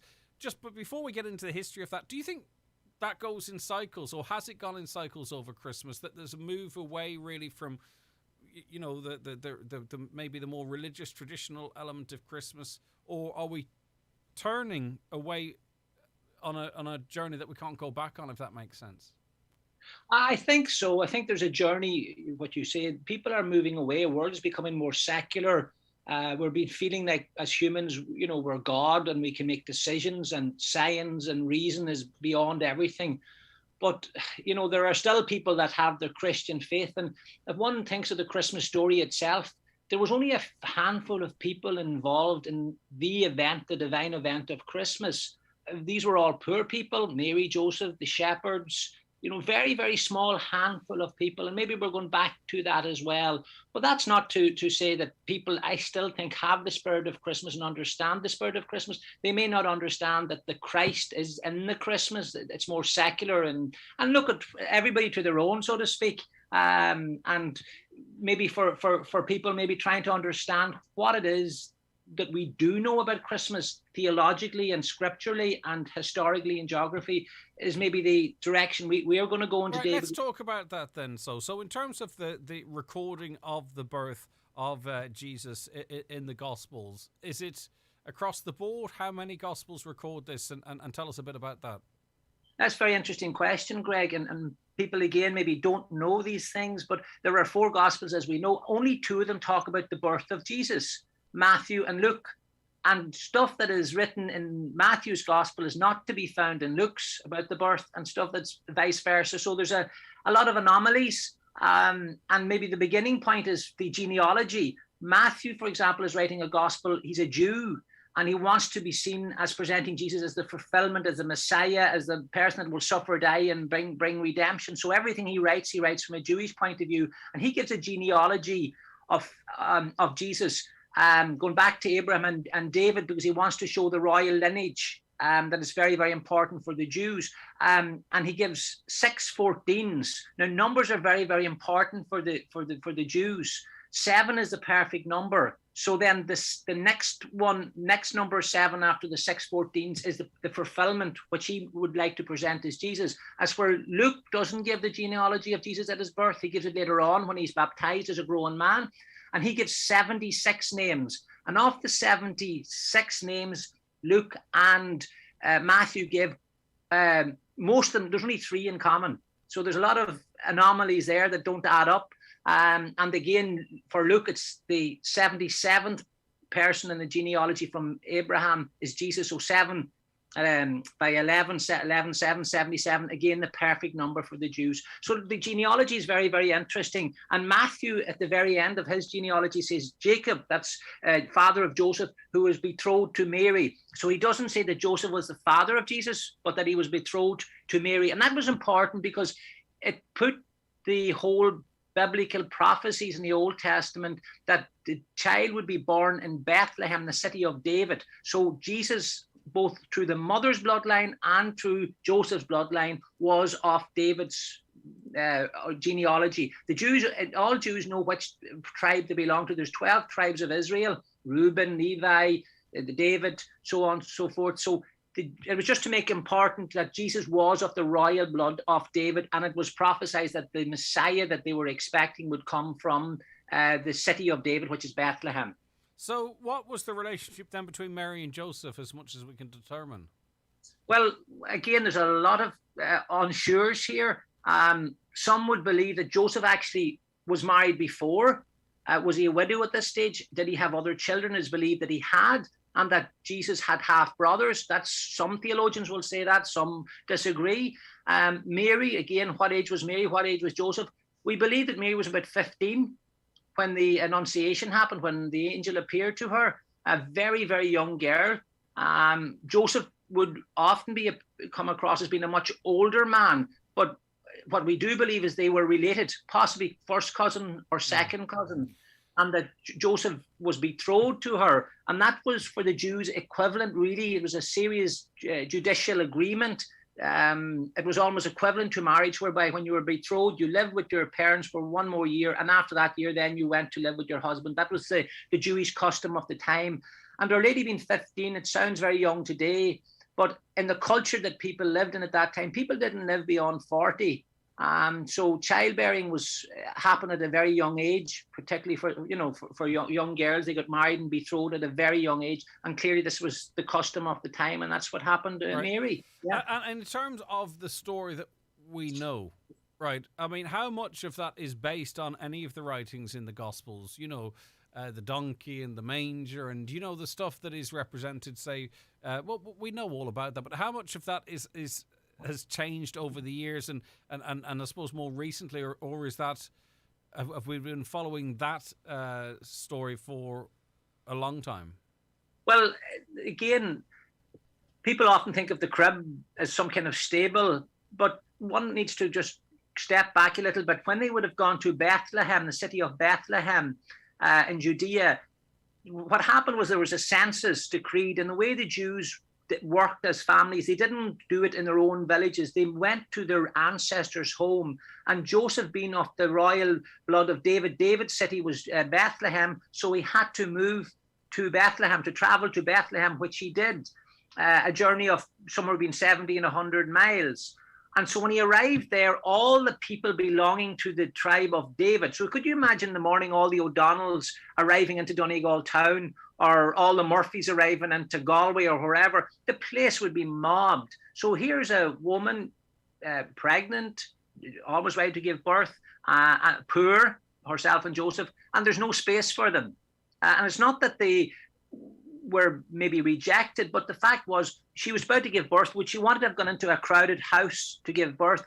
So it would appear that she was offered a stable. And in Bethlehem, even to this day, the hills around it are honeycombed with caves, small caves that were used for the animals.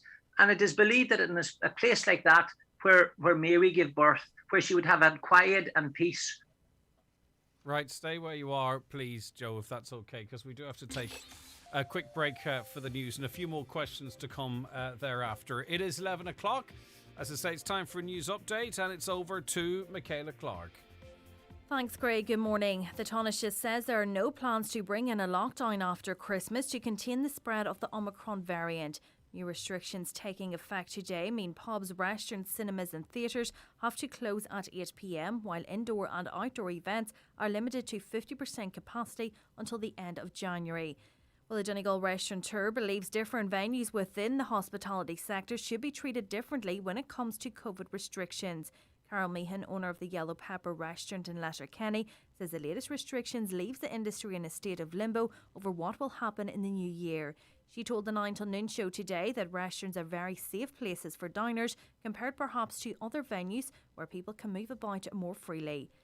Some schools are reporting as many as 40% of students absent today. Primary schools in particular had been expecting many students to be allowed to stay at home as parents are concerned with COVID-19 in the run-up to Christmas. There have been a number of calls for schools to stay shut this week. Letterkenny University Hospital once again remains one of the most overcrowded hospitals in the country today. 40 people are waiting on a bed at the hospital, making it the second most overcrowded. 6 people are in a trolley in the hospital's emergency department, while a further 34 are waiting on wards. Former Brexit Minister David Frost's resignation could signal the end of Boris Johnson's administration in the UK. That's according to member of the Good Friday Agreement Committee, Donegal Senator Niall Blaney, who believes the Prime Minister's days are numbered. And there are calls for a review of recycling facilities across Donegal. Councillor Micheál Colmcgill-Asbag is calling for an expansion of recycling centres, particularly in West Donegal. Currently, the sole recycling facility in the Glenties Municipal District, based in Dunloe, operates only on select days. Those are the latest headlines. We'll be back with an update again at 12 noon. Okay, we're going through the history of Christmas with historian Joe Kelly. Joe, talk to me then about the role of the wise men and also the shepherds. You know, they're also very much associated with the story and the crib and what have you. What do we know about that?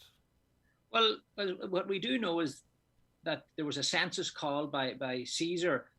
Some would argue that it actually wasn't the reason that Joseph and Mary travelled to Bethlehem, but they did travel to Bethlehem and they were in Bethlehem. Both Gospels let us know that that's where he was born. And then the question is, how did they travel there? They would have travelled by donkey, and they could have gone the direct route, which would have been over hills, the Jezreel Valley, which would have taken them about 70 miles and would have been, as the crow flies, would have been hard. Or they could have gone down by the Jordan Valley along the river, which would have been flat and would have been maybe 100 miles. So it would have been easier for Mary. And so therefore, we believe that they arrived into Bethlehem, the longer route, and it probably took them upwards of a week travelling. And so when they arrived there, as we said already, the place would have been mobbed with people that were there to register themselves. And then they're taken to a stable. So now they're out, so to speak, on the hillside. And obviously shepherds are there. Shepherds are seen as the lowest class of society because they don't own land and they're tending to sheep.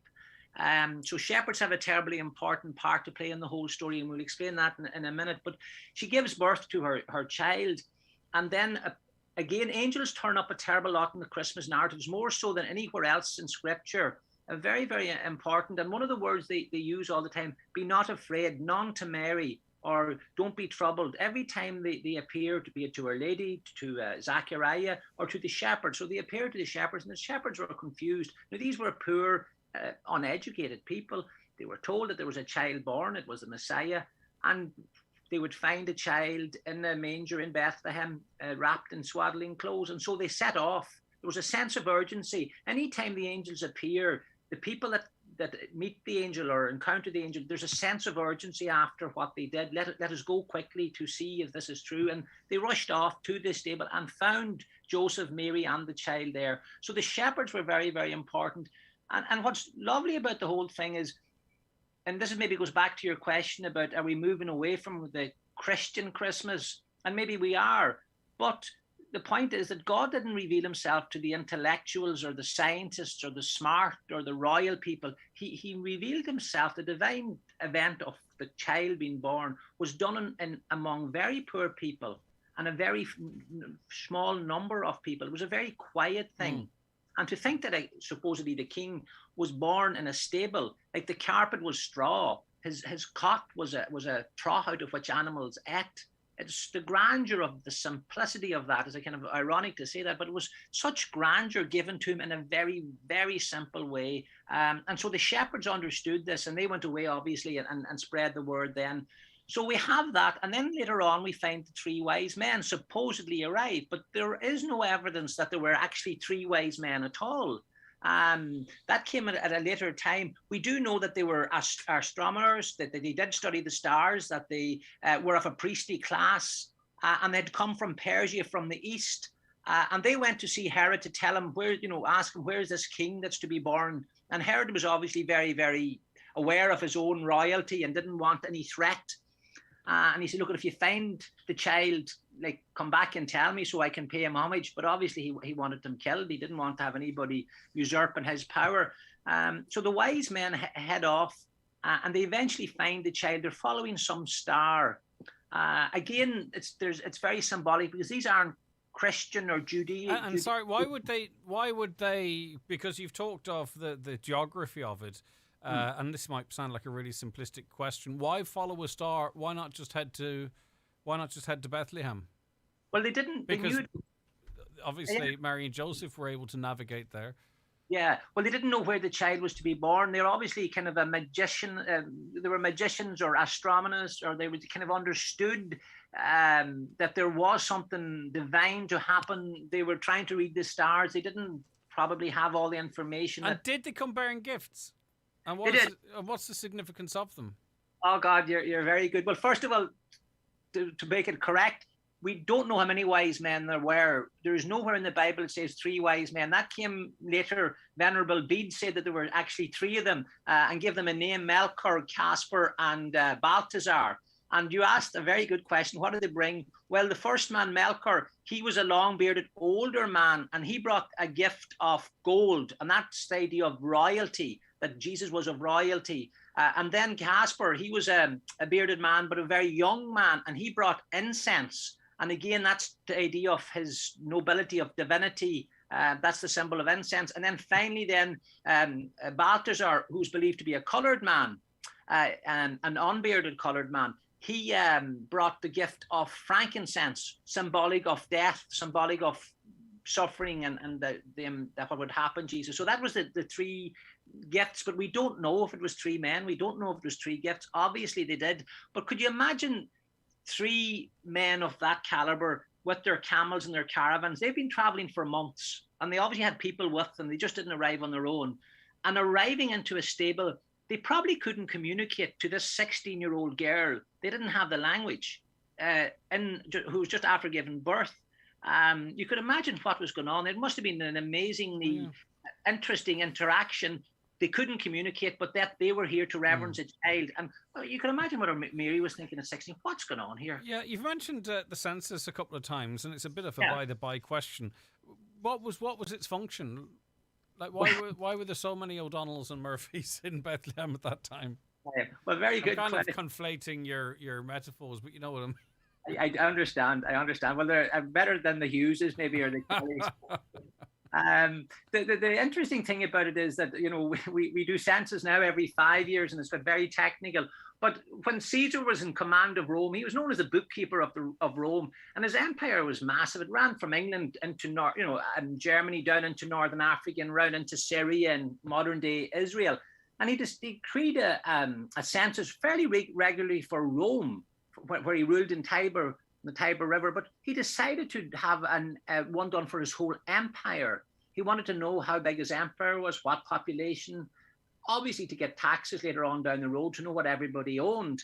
And he sent out 20 commissioners, 20 people to go and do this census for him into the various outposts of the Roman Empire. And it took 25 years to do this. So supposedly this was done when Quirinius was governor of Syria. Now there's debate whether that really happened or not, because King Herod was the king of Judea at that time. So why would somebody from Syria further up, another country, be carrying out a census when he was the king there in that area? So there's some contradictions. And again, everybody thinks Jesus was born in the year 0. You know, you have BC, before Christ, and AD, Anno Domini.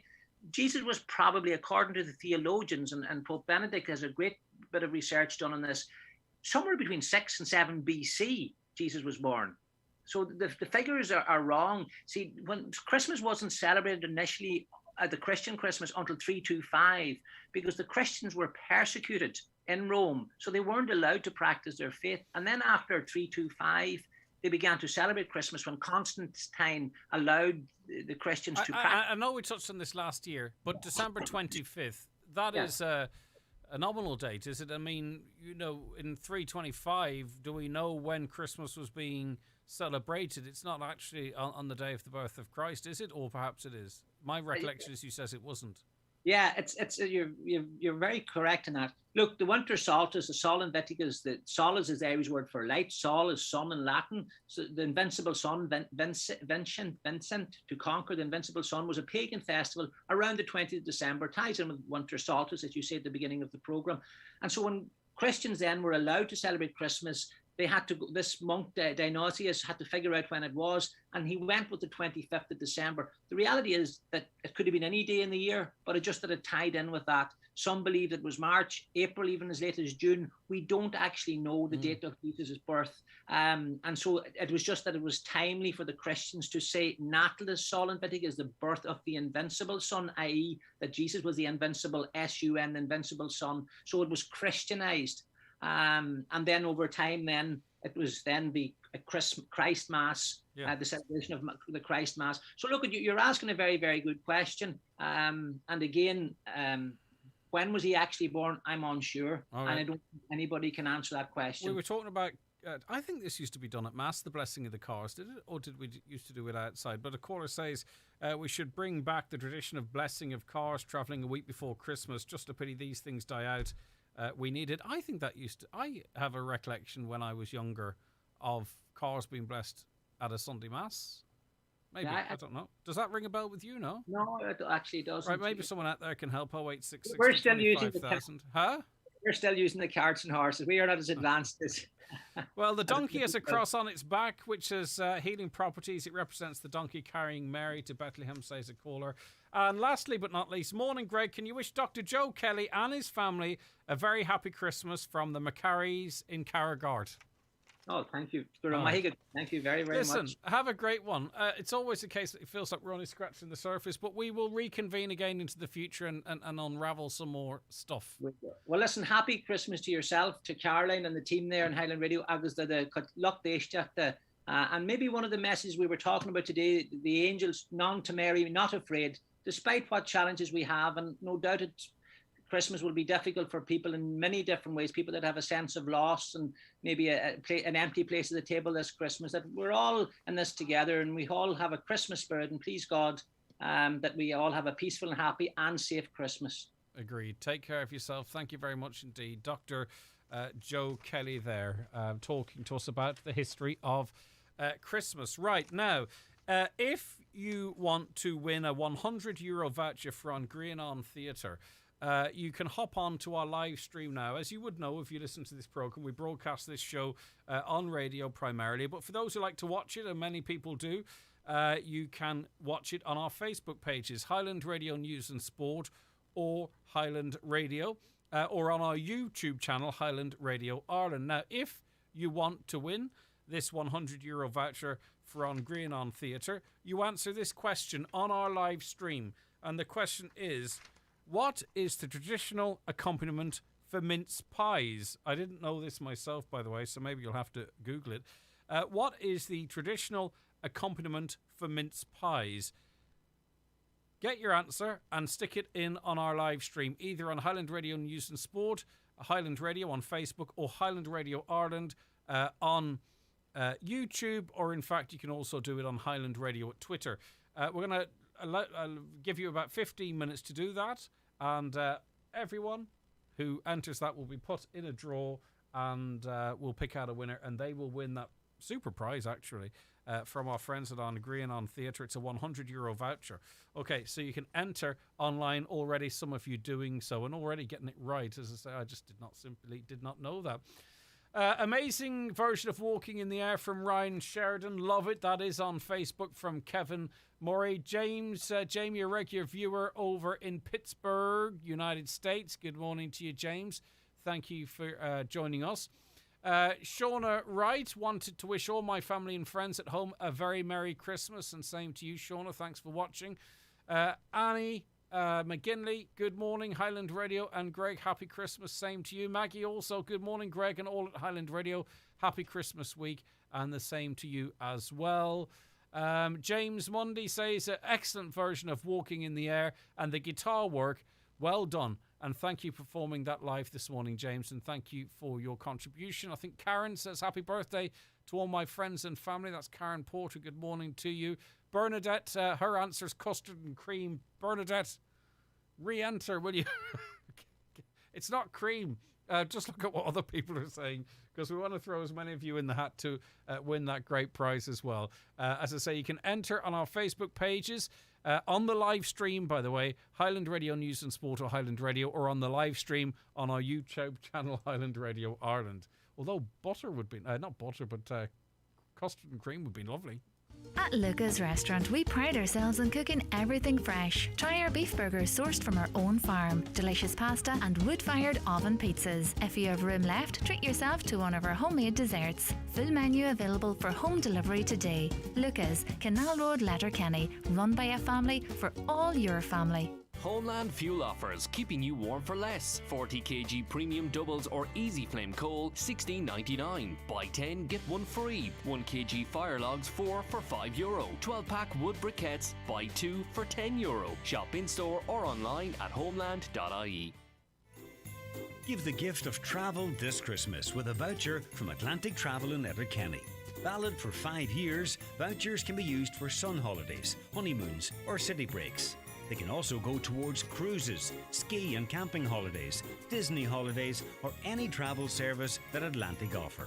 Call 91-26193 or pop into Atlantic Travel on Oliver Plunkett Road, Letterkenny. Late openings are back this week at McElhinney's. Dreaming of the perfect gift for your special someone, or simply planning on spoiling yourself? Enjoy late night shopping all this week at McElhinney's until 8 p.m. and 6 p.m. Christmas Eve. Wishing all our customers a wonderful Christmas and peaceful New Year. How safe is your automatic gate? Automatic gates are powerful and can cause death or serious injury. They should only be installed and maintained by private security authority licensed contractors. Whether in your home or at your business, don't take risks with your safety or the safety of others. Ensure your automatic gates are serviced and maintained in accordance with the manufacturer's guidelines. Have a private security authority licensed contractor check your gates. For more information, visit psa-gov.ie. Gatemaster are your local fully registered supplier of gate automation with over 10 years experience in both domestic and commercial automatic systems. For installation and repairs, contact Gatemaster today on 087 240 4031 or visit gatemaster.ie. Christmas is here. It's your turn to host. You want the best for the ones you love most. Aldi quality at prices so small help make this Christmas the most memorable of all. Roadworks award-winning IPA craft beer 500ml just $1.99. Tato party boxes $3.95. Celebrations Quality Street, Cadbury's Heroes and Rose's chocolate tubs only $3.99. And Victoria biscuits only $2.99. Aldi, make Christmas amazing for everyone. Get the facts, be drink aware, visit drinkaware.ie. Your mental health is important, and now it's easier than ever to find the supports and services closest to you. You can free phone the Your Mental Health information line at 1-800-111-888 anytime. Our team will tell you which supports and services are near you, where they are located, and how you can access them. You can also visit yourmentalhealth.ie for more information on mental health. for you or for people you know. yourmentalhealth.ie from the HSE. A caller says, may God bless Charles, Melly and Carol Murphy that are getting married today. The best of luck from Mum, Dad, Brother Liam and sisters Grania, Teresa and Anne. If I got a new car, I get it blessed, but never heard of it getting blessed at Christmas time. Well, Father Eddie Gallagher blessed the keys of cars at Mass on Saturday evening at Lettermack Ward, which is something that sounds very familiar to me, reflecting on my childhood.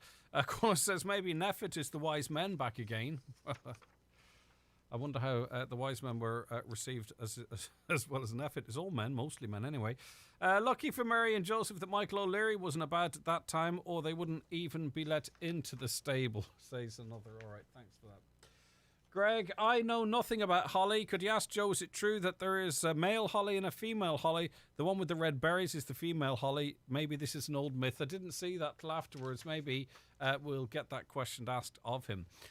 Right, okay. James Crummy, co-founder of Too Good To Go, joins us on the programme now. Hi, James.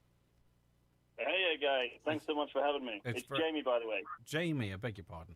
It's good to have you with you. Right, okay. Now, listen, we're focusing on trying to avoid food waste at Christmas. I think, I've really tried to up my game in this regard over the last while because food waste is a problem all year round. We buy for a week and a lot of the stuff we buy probably won't even last the week and then we end up freezing it. And does anything ever come out of the freezer to be cooked again? I don't know, not in my house. I've got mince and chicken breasts and I'm not sure they'll ever see the light of day. But as I say, I'm trying to improve. Are we more wasteful at Christmas, Jamie? Sadly, yes. The reality is we are wasting a lot more food at Christmas. In fact, we're likely to increase the amount of food we waste at Christmas by 50%. So we did a survey for the people of Ireland, and we found that actually food waste increases 50% in households over the Christmas period. It's costing people nearly upwards of 10 euros a week on food, which is just thrown in the bin. Do you think this is historic, Jamie, in that, maybe in the past you felt you had to get shopping in for a week or something? I mean, some people shop like they're expecting the apocalypse, when in fact, really, some shops are open Christmas Day and others on St. Stephen's Day, that we just have to realise that we are only shopping for one day. And of course, there's more fun can be had thereafter, but there must be something in our minds that thinks we need more than we do. I think you're onto something there, but it's certainly around like a notion of overindulgence at Christmas. We never want to be caught short, do we? So we often buy more than we actually need. So there are lots of things we can do to reverse this trend. Just by meal planning ahead of time, prepping and things like that, and actually knowing what food we want, so that we can eat what we buy and buy what we need. Where it gets more complicated is, given the situation and the reality in which we live now with looming lockdowns and restrictions, which potentially mean that, we won't be catering for as many people as we initially thought at Christmas time. What are our biggest wastes then over the Christmas period? Well, actually, over the Christmas period, it could mean that we'd be wasting up to 1.8 million kilos of food across Ireland in just December alone, which is crazy when we think of that. But the most commonly wasted foods, aren't probably that surprising to many people. It's bread, it's vegetable dishes, and it's fruit, which are the most commonly wasted foods over the festive period. Just in relation to that, I mean, I was of the understanding now that bread can be manufactured and stay fresh for, 25, 26 days. I think I read somewhere. I'm open to correction on that, and I could be wrong, but I know there are companies that ship bread all around the world. Maybe it's not the white bread that we're maybe talking about here. I mean, could the shops be doing more not to be stocking shelves with stuff that's going out of date in 2 or 3 days? Where possible. If we run with the example of bread, quite a few things that, a little hacks that we can be doing at home. And, there's certainly some which I do within my own household, which is, if you have bread which may be going stale, you can soak it in water and then put it in the oven for a couple of minutes, and it really does come back out like fresh bread itself. So there's certain things that we can be doing. But you mentioned there, what can retailers be doing if they do find themselves with short-dated stock as well? And what we'd always say is our platform Too Good To Go is a great way for people to redistribute food which is close or beyond its best before date. So, we can ensure that any food from businesses which might be destined for the bin can be redistributed to people who want to eat it. And that is good food in date to put it into people's stomachs rather than in the bin. That's what we're talking about here. It's as simple as that, isn't it? We often talk about feeding bellies as opposed to feeding bins, and that's really the mindset we should be changing to, because not only is food waste, costing us money, but it's also bad for the environment as well. So it's morally really wrong when there are people in this country that are their diet is poor because of poverty, and 200,000 of them children. That's in this country alone, not to mention what's happening globally. To be throwing good food out is just morally wrong.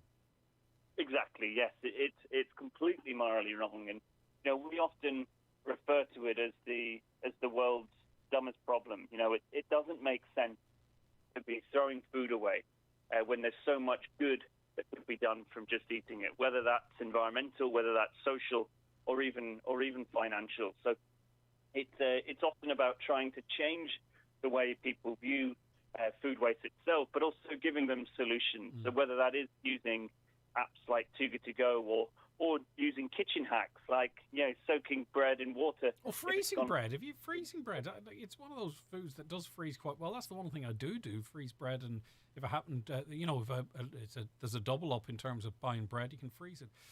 And where there is a will is a way, Jamie. Look, and I'm not having a go at anyone that has a drink. I enjoy a drink myself, but we don't pour much booze down the sink. Maybe not as much booze as we do throw bread. Yeah, or you know what I mean. But you know the sort of the broader point I'm trying to make. No, exactly. And perhaps there's a greater value attached to something like that. And so again, I guess it goes back to changing this mindset and really challenging ourselves to do more when it comes to reducing food waste. Yeah, and it's one of those things that we all have to do a little, and it has a huge impact. Definitely. I think, that there's a great point. It is a huge complex problem, but, there's one small thing that we can do, and that is just by getting smarter and getting better at reducing the food that we throw away, because it has, great implications if we do so, not just for the environment, but also for that moral point which you rightly pointed. And if none of that's a motivation, you're saving yourself money then. And if that maybe that's the last thing. Listen, thank you for your time this morning. Brilliant. No, thanks so much for having me. And just a Merry Christmas to you all. And I hope we can inspire some people to reduce their food waste, not just over the festive period, but moving forward. Well done, Jamie. And you can search Too Good To Go and get more information there. No one's saying a Happy New Year anymore. I think because they're afraid, because we don't know what's coming. Lucy on Facebook wishing Molly, Alana, Chloe and Clodagh and everyone else in Carndonagh Community School a very happy Christmas. You've got time quickly to hop onto our live streams, Highland Radio News and Sport or Highland Radio on Facebook or on YouTube, Highland Radio Ireland, and just leave. You don't actually have to be, I don't think you have to be a subscriber, but it'd be nice if you subscribe while you're there, please. And you could be in with a chance of winning a €100 voucher from Grianon Theatre. And the answers are coming in thick and fast. We'll pick a winner in the not too distant future. Right, time for a break. At Tesco, our contactless home delivery service now has extra slots available. Get your shop freshly picked and delivered to your door. Shop online now and book a slot at tesco.ie. Tesco. Every little helps. Lisa Lougher here from John F. Lougher Financial Services. On behalf of John, myself and all the team at JFL, we would like to take this opportunity to wish our customers a very safe and happy Christmas. As always, thank you for your continued support and we look forward to taking care of your financial needs in 2022. Our offices will be closed from December 23rd until January 3rd. John F. Lowery Financial Services, securing your financial future since 1984. John F. Lowery and Associates Limited, trading as John F. Lowery Financial Services, is regulated by the Central Bank of Ireland. All ready for next year? Why not make sure of it with SEAT? Trade up to a 221 SEAT SUV and you'll be offered PCP finance from 1.9% and a 3-year service plan for just $9.99 a month. With the bold new Arona, the stylish new Ateca, or the outstanding 7-seater Tarraco, we're all ready. Are you? Trade up to your 221 SEAT SUV at DMG Motors, Clare Road, Donegal Town. Finance provided by way of hire purchase agreement from Volkswagen Financial Services Ireland, trading as SEAT Financial Services. Subject to lending criteria. Terms and conditions apply. Visit seat.ie/221 for further information. There are plenty of reasons to look for local this Christmas. There are the amazing local gifts, experiences and services that you have to choose from. There's the fact that you'll be supporting local businesses and that the money you spend goes straight back into your local economy, helping it thrive. But most importantly, you'll be supporting local jobs and the families that rely on them. So this Christmas, look for local in Donegal. It works for everyone. Brought to you by the local enterprise offices, supported by Enterprise Ireland and the local authorities. An initiative of the Government of Ireland.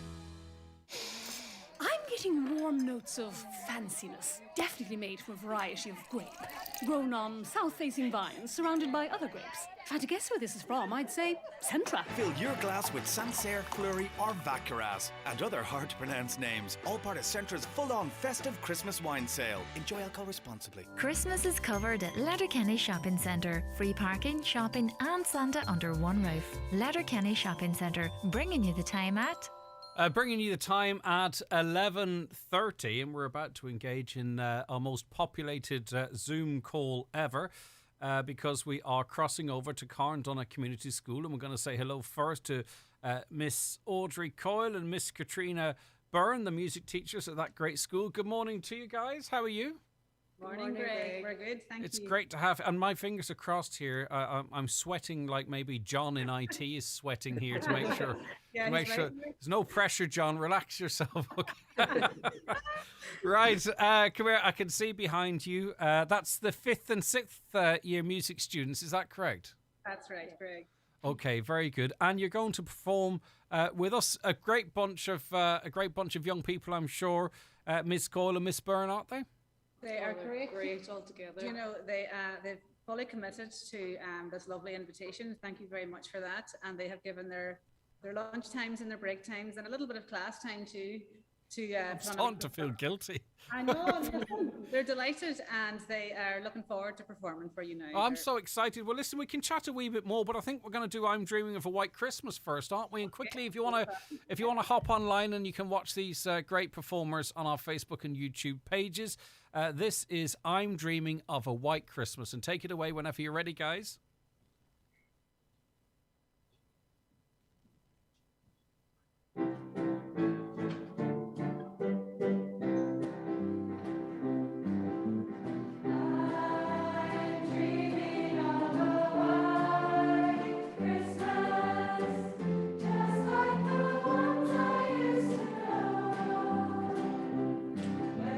Trees are glisten and children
absolutely fantastic. That is the 5th and 6th year music students at Carndonagh Community School. And John knocked it out of the park. That was absolutely amazing. Ms. Audrey Coyle, Miss Katrina Byrne. That was brilliant, wasn't it? Oh, thanks very much. Oh, do you know, we've loved it. It's been lovely to prepare. Oh, it was absolutely for Christmas, because the students here are used to doing a lot at Christmas time and throughout the whole year, normally. So it's been lovely. Yeah, and these next couple of days, nice days to be at school, and then a nice break for you all too. I think that'll be welcome, won't it? Oh, definitely. Very welcome. You know yourself, it's everybody's tough times at the minute. We're even wearing masks and singing here. I It's know. new for the students. Yeah, it's challenging. And a quick word to you two and the rest of your colleagues too. You just have to go in there and do that and think of everything else that everyone's thinking of. We won't dwell too much on that, but it'll be nice for you then to get the break for Christmas. Yep, Everybody's well ready for the break at this stage. Looking forward to it. Well, listen, we've got other schools coming on. Throughout the course of the week, and the bar has been set incredibly, incredibly high. Sounds absolutely brilliant. Thank you very much. And I wasn't expecting the level of sort of musical accompaniment and everything. It's amazing talent for you. Like, I've said it before in this program, so I'm not just saying it because I'm on with you guys. Music teachers play an incredible role in boosting young people's confidence as well, but giving them an outlet to perform, and lots of people go on to do great things. And I think a lot of the seeds can be sown through music, which I think is great. It must be a pleasure, though, working with young people and seeing them come on and seeing their skills improve. And then, of course, sadly, you have to say goodbye to them. But there's a new crop then starts coming through at the same time. It's the best part of our job. Working with young people. And normally, as Audrey was saying, when we are doing musicals or shows and that, like, it's what brings us the most enjoyment as well. Yeah, seeing them develop and grow on the stage, as you say, from the age of 12 until the age of 18 or 19, every year they're on the stage behind us. So it's lovely. It's a lovely part of our job, and I'm sure they all enjoy it too. Yeah, and aren't they doing you proud today? There's just no doubt about that. Right, listen, I want to thank you, Ms. Coyle, and you, Miss Byrne, and John also for helping us out. And, of course, the 5th and 6th year students behind you as well. And we're going to play out then with Merry Christmas, everyone, aren't we? That's lovely. Thank you very much for having us. No, it's our pleasure. So we're doing this all this week. We're bringing you some festive cheer and at a very high standard, as you've already heard. You heard the 5th and 6th years singing I'm Dreaming of a White Christmas. And now it's time for Merry Christmas, everyone. Whenever you're ready. Snow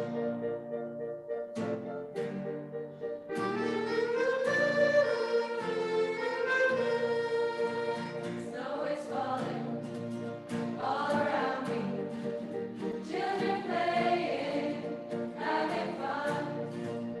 It's the season, love and understanding. Merry Christmas, everyone.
brilliant. Thank you so very much, everyone. Happy Christmas.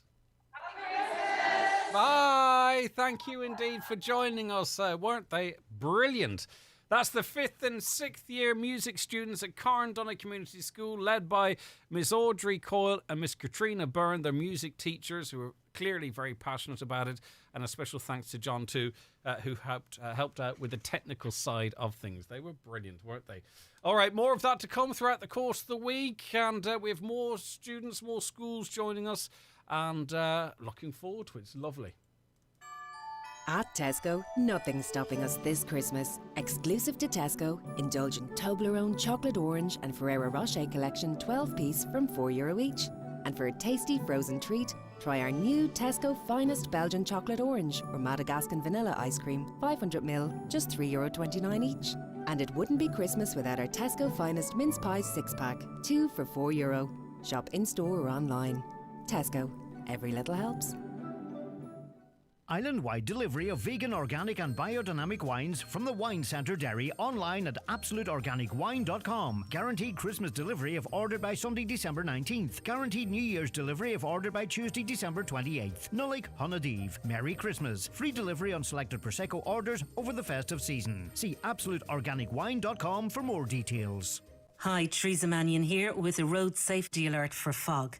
When driving in fog, use your fog lights, slow down and drive with caution. Open your window when stopped at a junction and listen out for traffic. Don't forget to turn off your front and rear fog lights when fog clears. Visit rsa.ie from the Road Safety Authority. Store and Go Springtown Dairy, the north of Ireland's only temperature-controlled smart access individually sized storage units. Store and Go offers storage for personal storage, house moves and renovations, business storage for excess stock or filing systems. Once signed up, you can access 24 hours a day through an app on your phone, gaining access through 4 levels of security to your most precious possessions. Call Store and Go Springtown Dairy on 02871 278 900 to discuss your needs and get bespoke advice, or get a free quote at storeandgo.net. Right, festive checklist. Elves, sound off, sleigh bells. Check. Are they ringing? Check. In the lanes? No. Is it glistening? Check.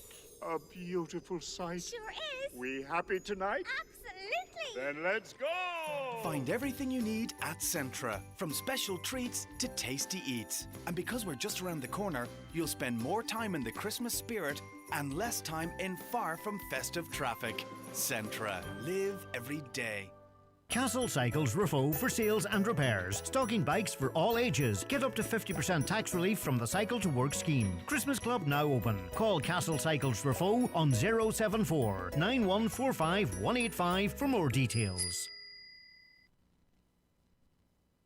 Highland Radio has a Christmas cracker of a competition. How would you like to win 500 litres home heating oil from O'Donnell Fuels Crawley, a fantastic gold meat hamper from Joe McGee Butchers, a huge Christmas goodie hamper from Kelly Centra, and a €200 Shop LK gift card, courtesy of Letterkenny Chamber of Commerce. To enter, answer the following question. In the Fairy Tale of New York song, what were the boys of the NYPD choir singing? Text Highland followed by your name and answer to 57080.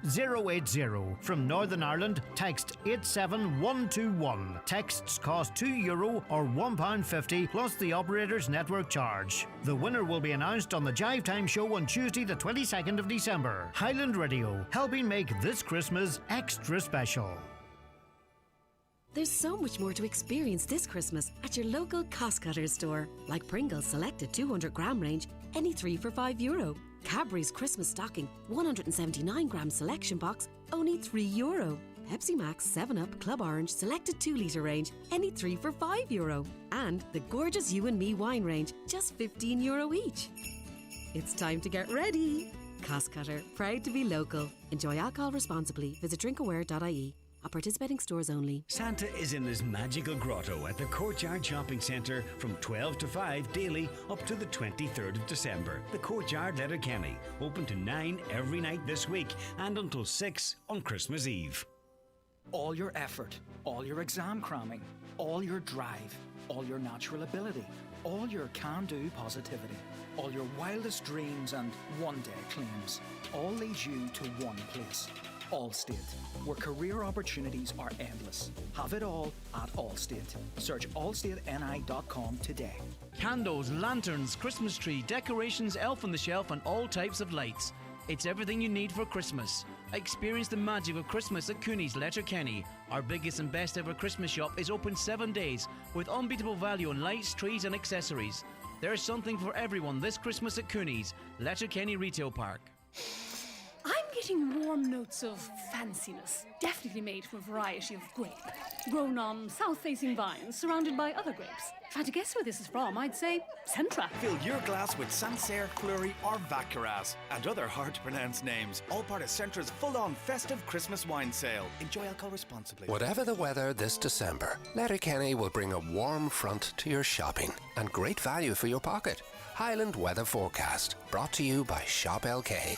Okay, another dry, mostly cloudy day for today. Mist and fog dense in places will gradually clear and a few bright spells may develop during the day. Highest temperatures of 5 to 7 degrees. Now, before we take a piece of music, in an article that appeared on the Highland Radio website at the end of November, we reported on a court case in Sligo Circuit Court where Mr. Patrick Curran, Sheshkin Beg, Derry Beg, had changed his plea of guilty to charges of sexual assault to a plea of not guilty. In that article, which we carried, we incorrectly named Mr. Curran's junior counsel as Mr. Keith O'Grady, BL. Mr. O'Grady, who is well respected, of course, and is one of the leading practices barristers in criminal law, did not appear in this case and has not acted as counsel for Mr. Curran. And we unreservedly apologise to Mr. O'Grady for this error and regret the distress caused to him, and more than happy to make that clarification. All right, we're going to be launching an IFA calendar after we take this bit of music from Ed Sheeran and Elton John. Build a fire.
John and Ed Sheeran. Okay, now I have before me in my hands the Donegal IFA calendar for 2022, supporting Donegal farmers young and old, and leafing through the various images that are accompanying each month. Some absolutely beautiful pictures. Tom Boyd is Public Relations Officer with the IFA and joins us now. Hiya, Tom. Morning, Greg. How's things? Good. It's good. Are you out on the farm as we speak?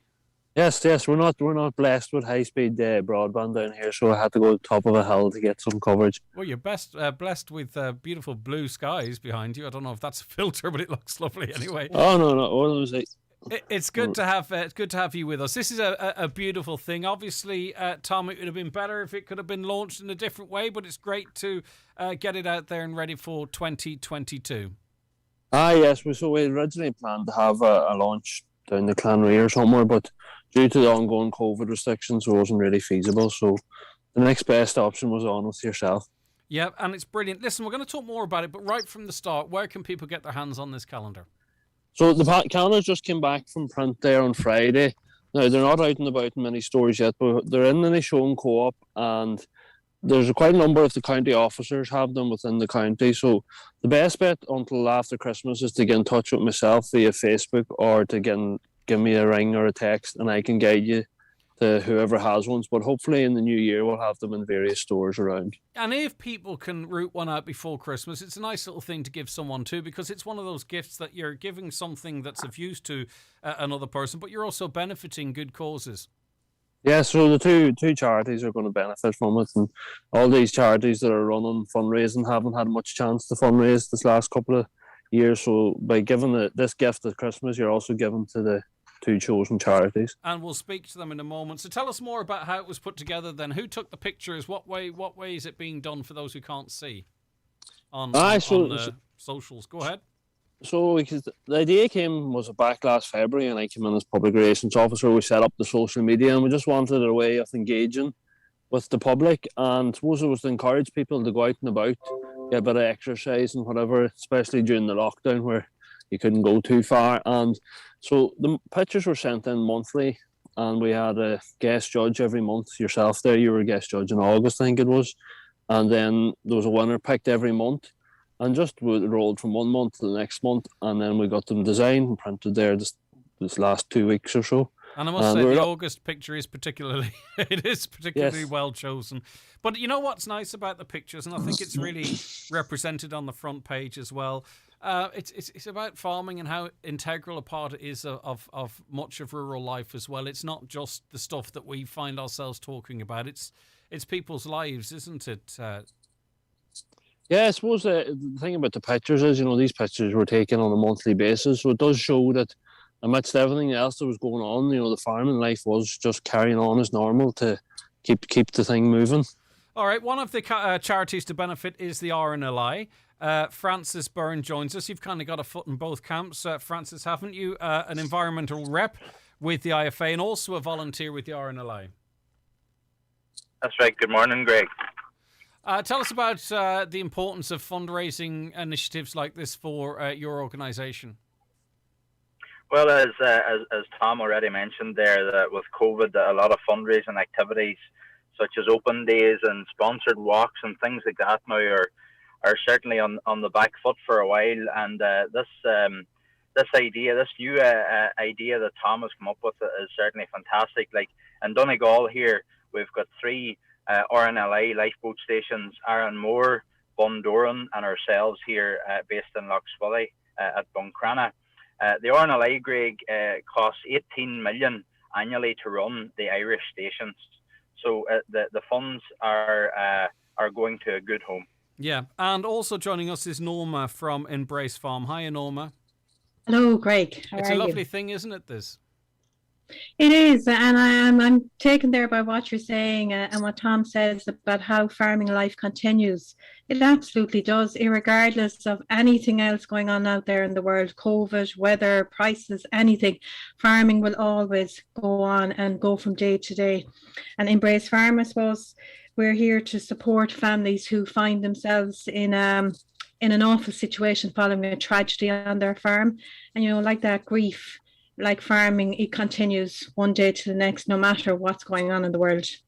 And as I said, and I think I did say, Part of the funds raised by the sale of this calendar also goes to your organisation. So it's the farming community helping others within the farming community. Now, that doesn't mean you have to be a member of the farming community to buy the calendar, because it is beautiful and it's lovely for everyone. But, you know, the fact that it's the IFA behind this, it's important, isn't it? Absolutely. I guess, you know, we're all only one step away from the farming community. And in regards to that, we're all eating food every day, at least three times a day, that is produced from farmers. So it would be great to have everybody's support on board. Good stuff. I haven't heard much about Embrace Farm, but that's not necessarily your fault. It might be more my fault. So I'd love to have you back on maybe in the new year so we can talk a little bit more about the important work that you do, if that's okay. Yeah, I'd love to. Just a very brief thing is, when families find themselves in the aftermath of tragedy on their farm following a farm accident or otherwise, you know, we're here to help them try and pick up the pieces in some bit. We can't change things for them or fix things for them, but we can support them as best we can and walk that journey with them. You know, it's a shocking, traumatic thing for somebody to die on your farm, and to have some bit of support to help you through that.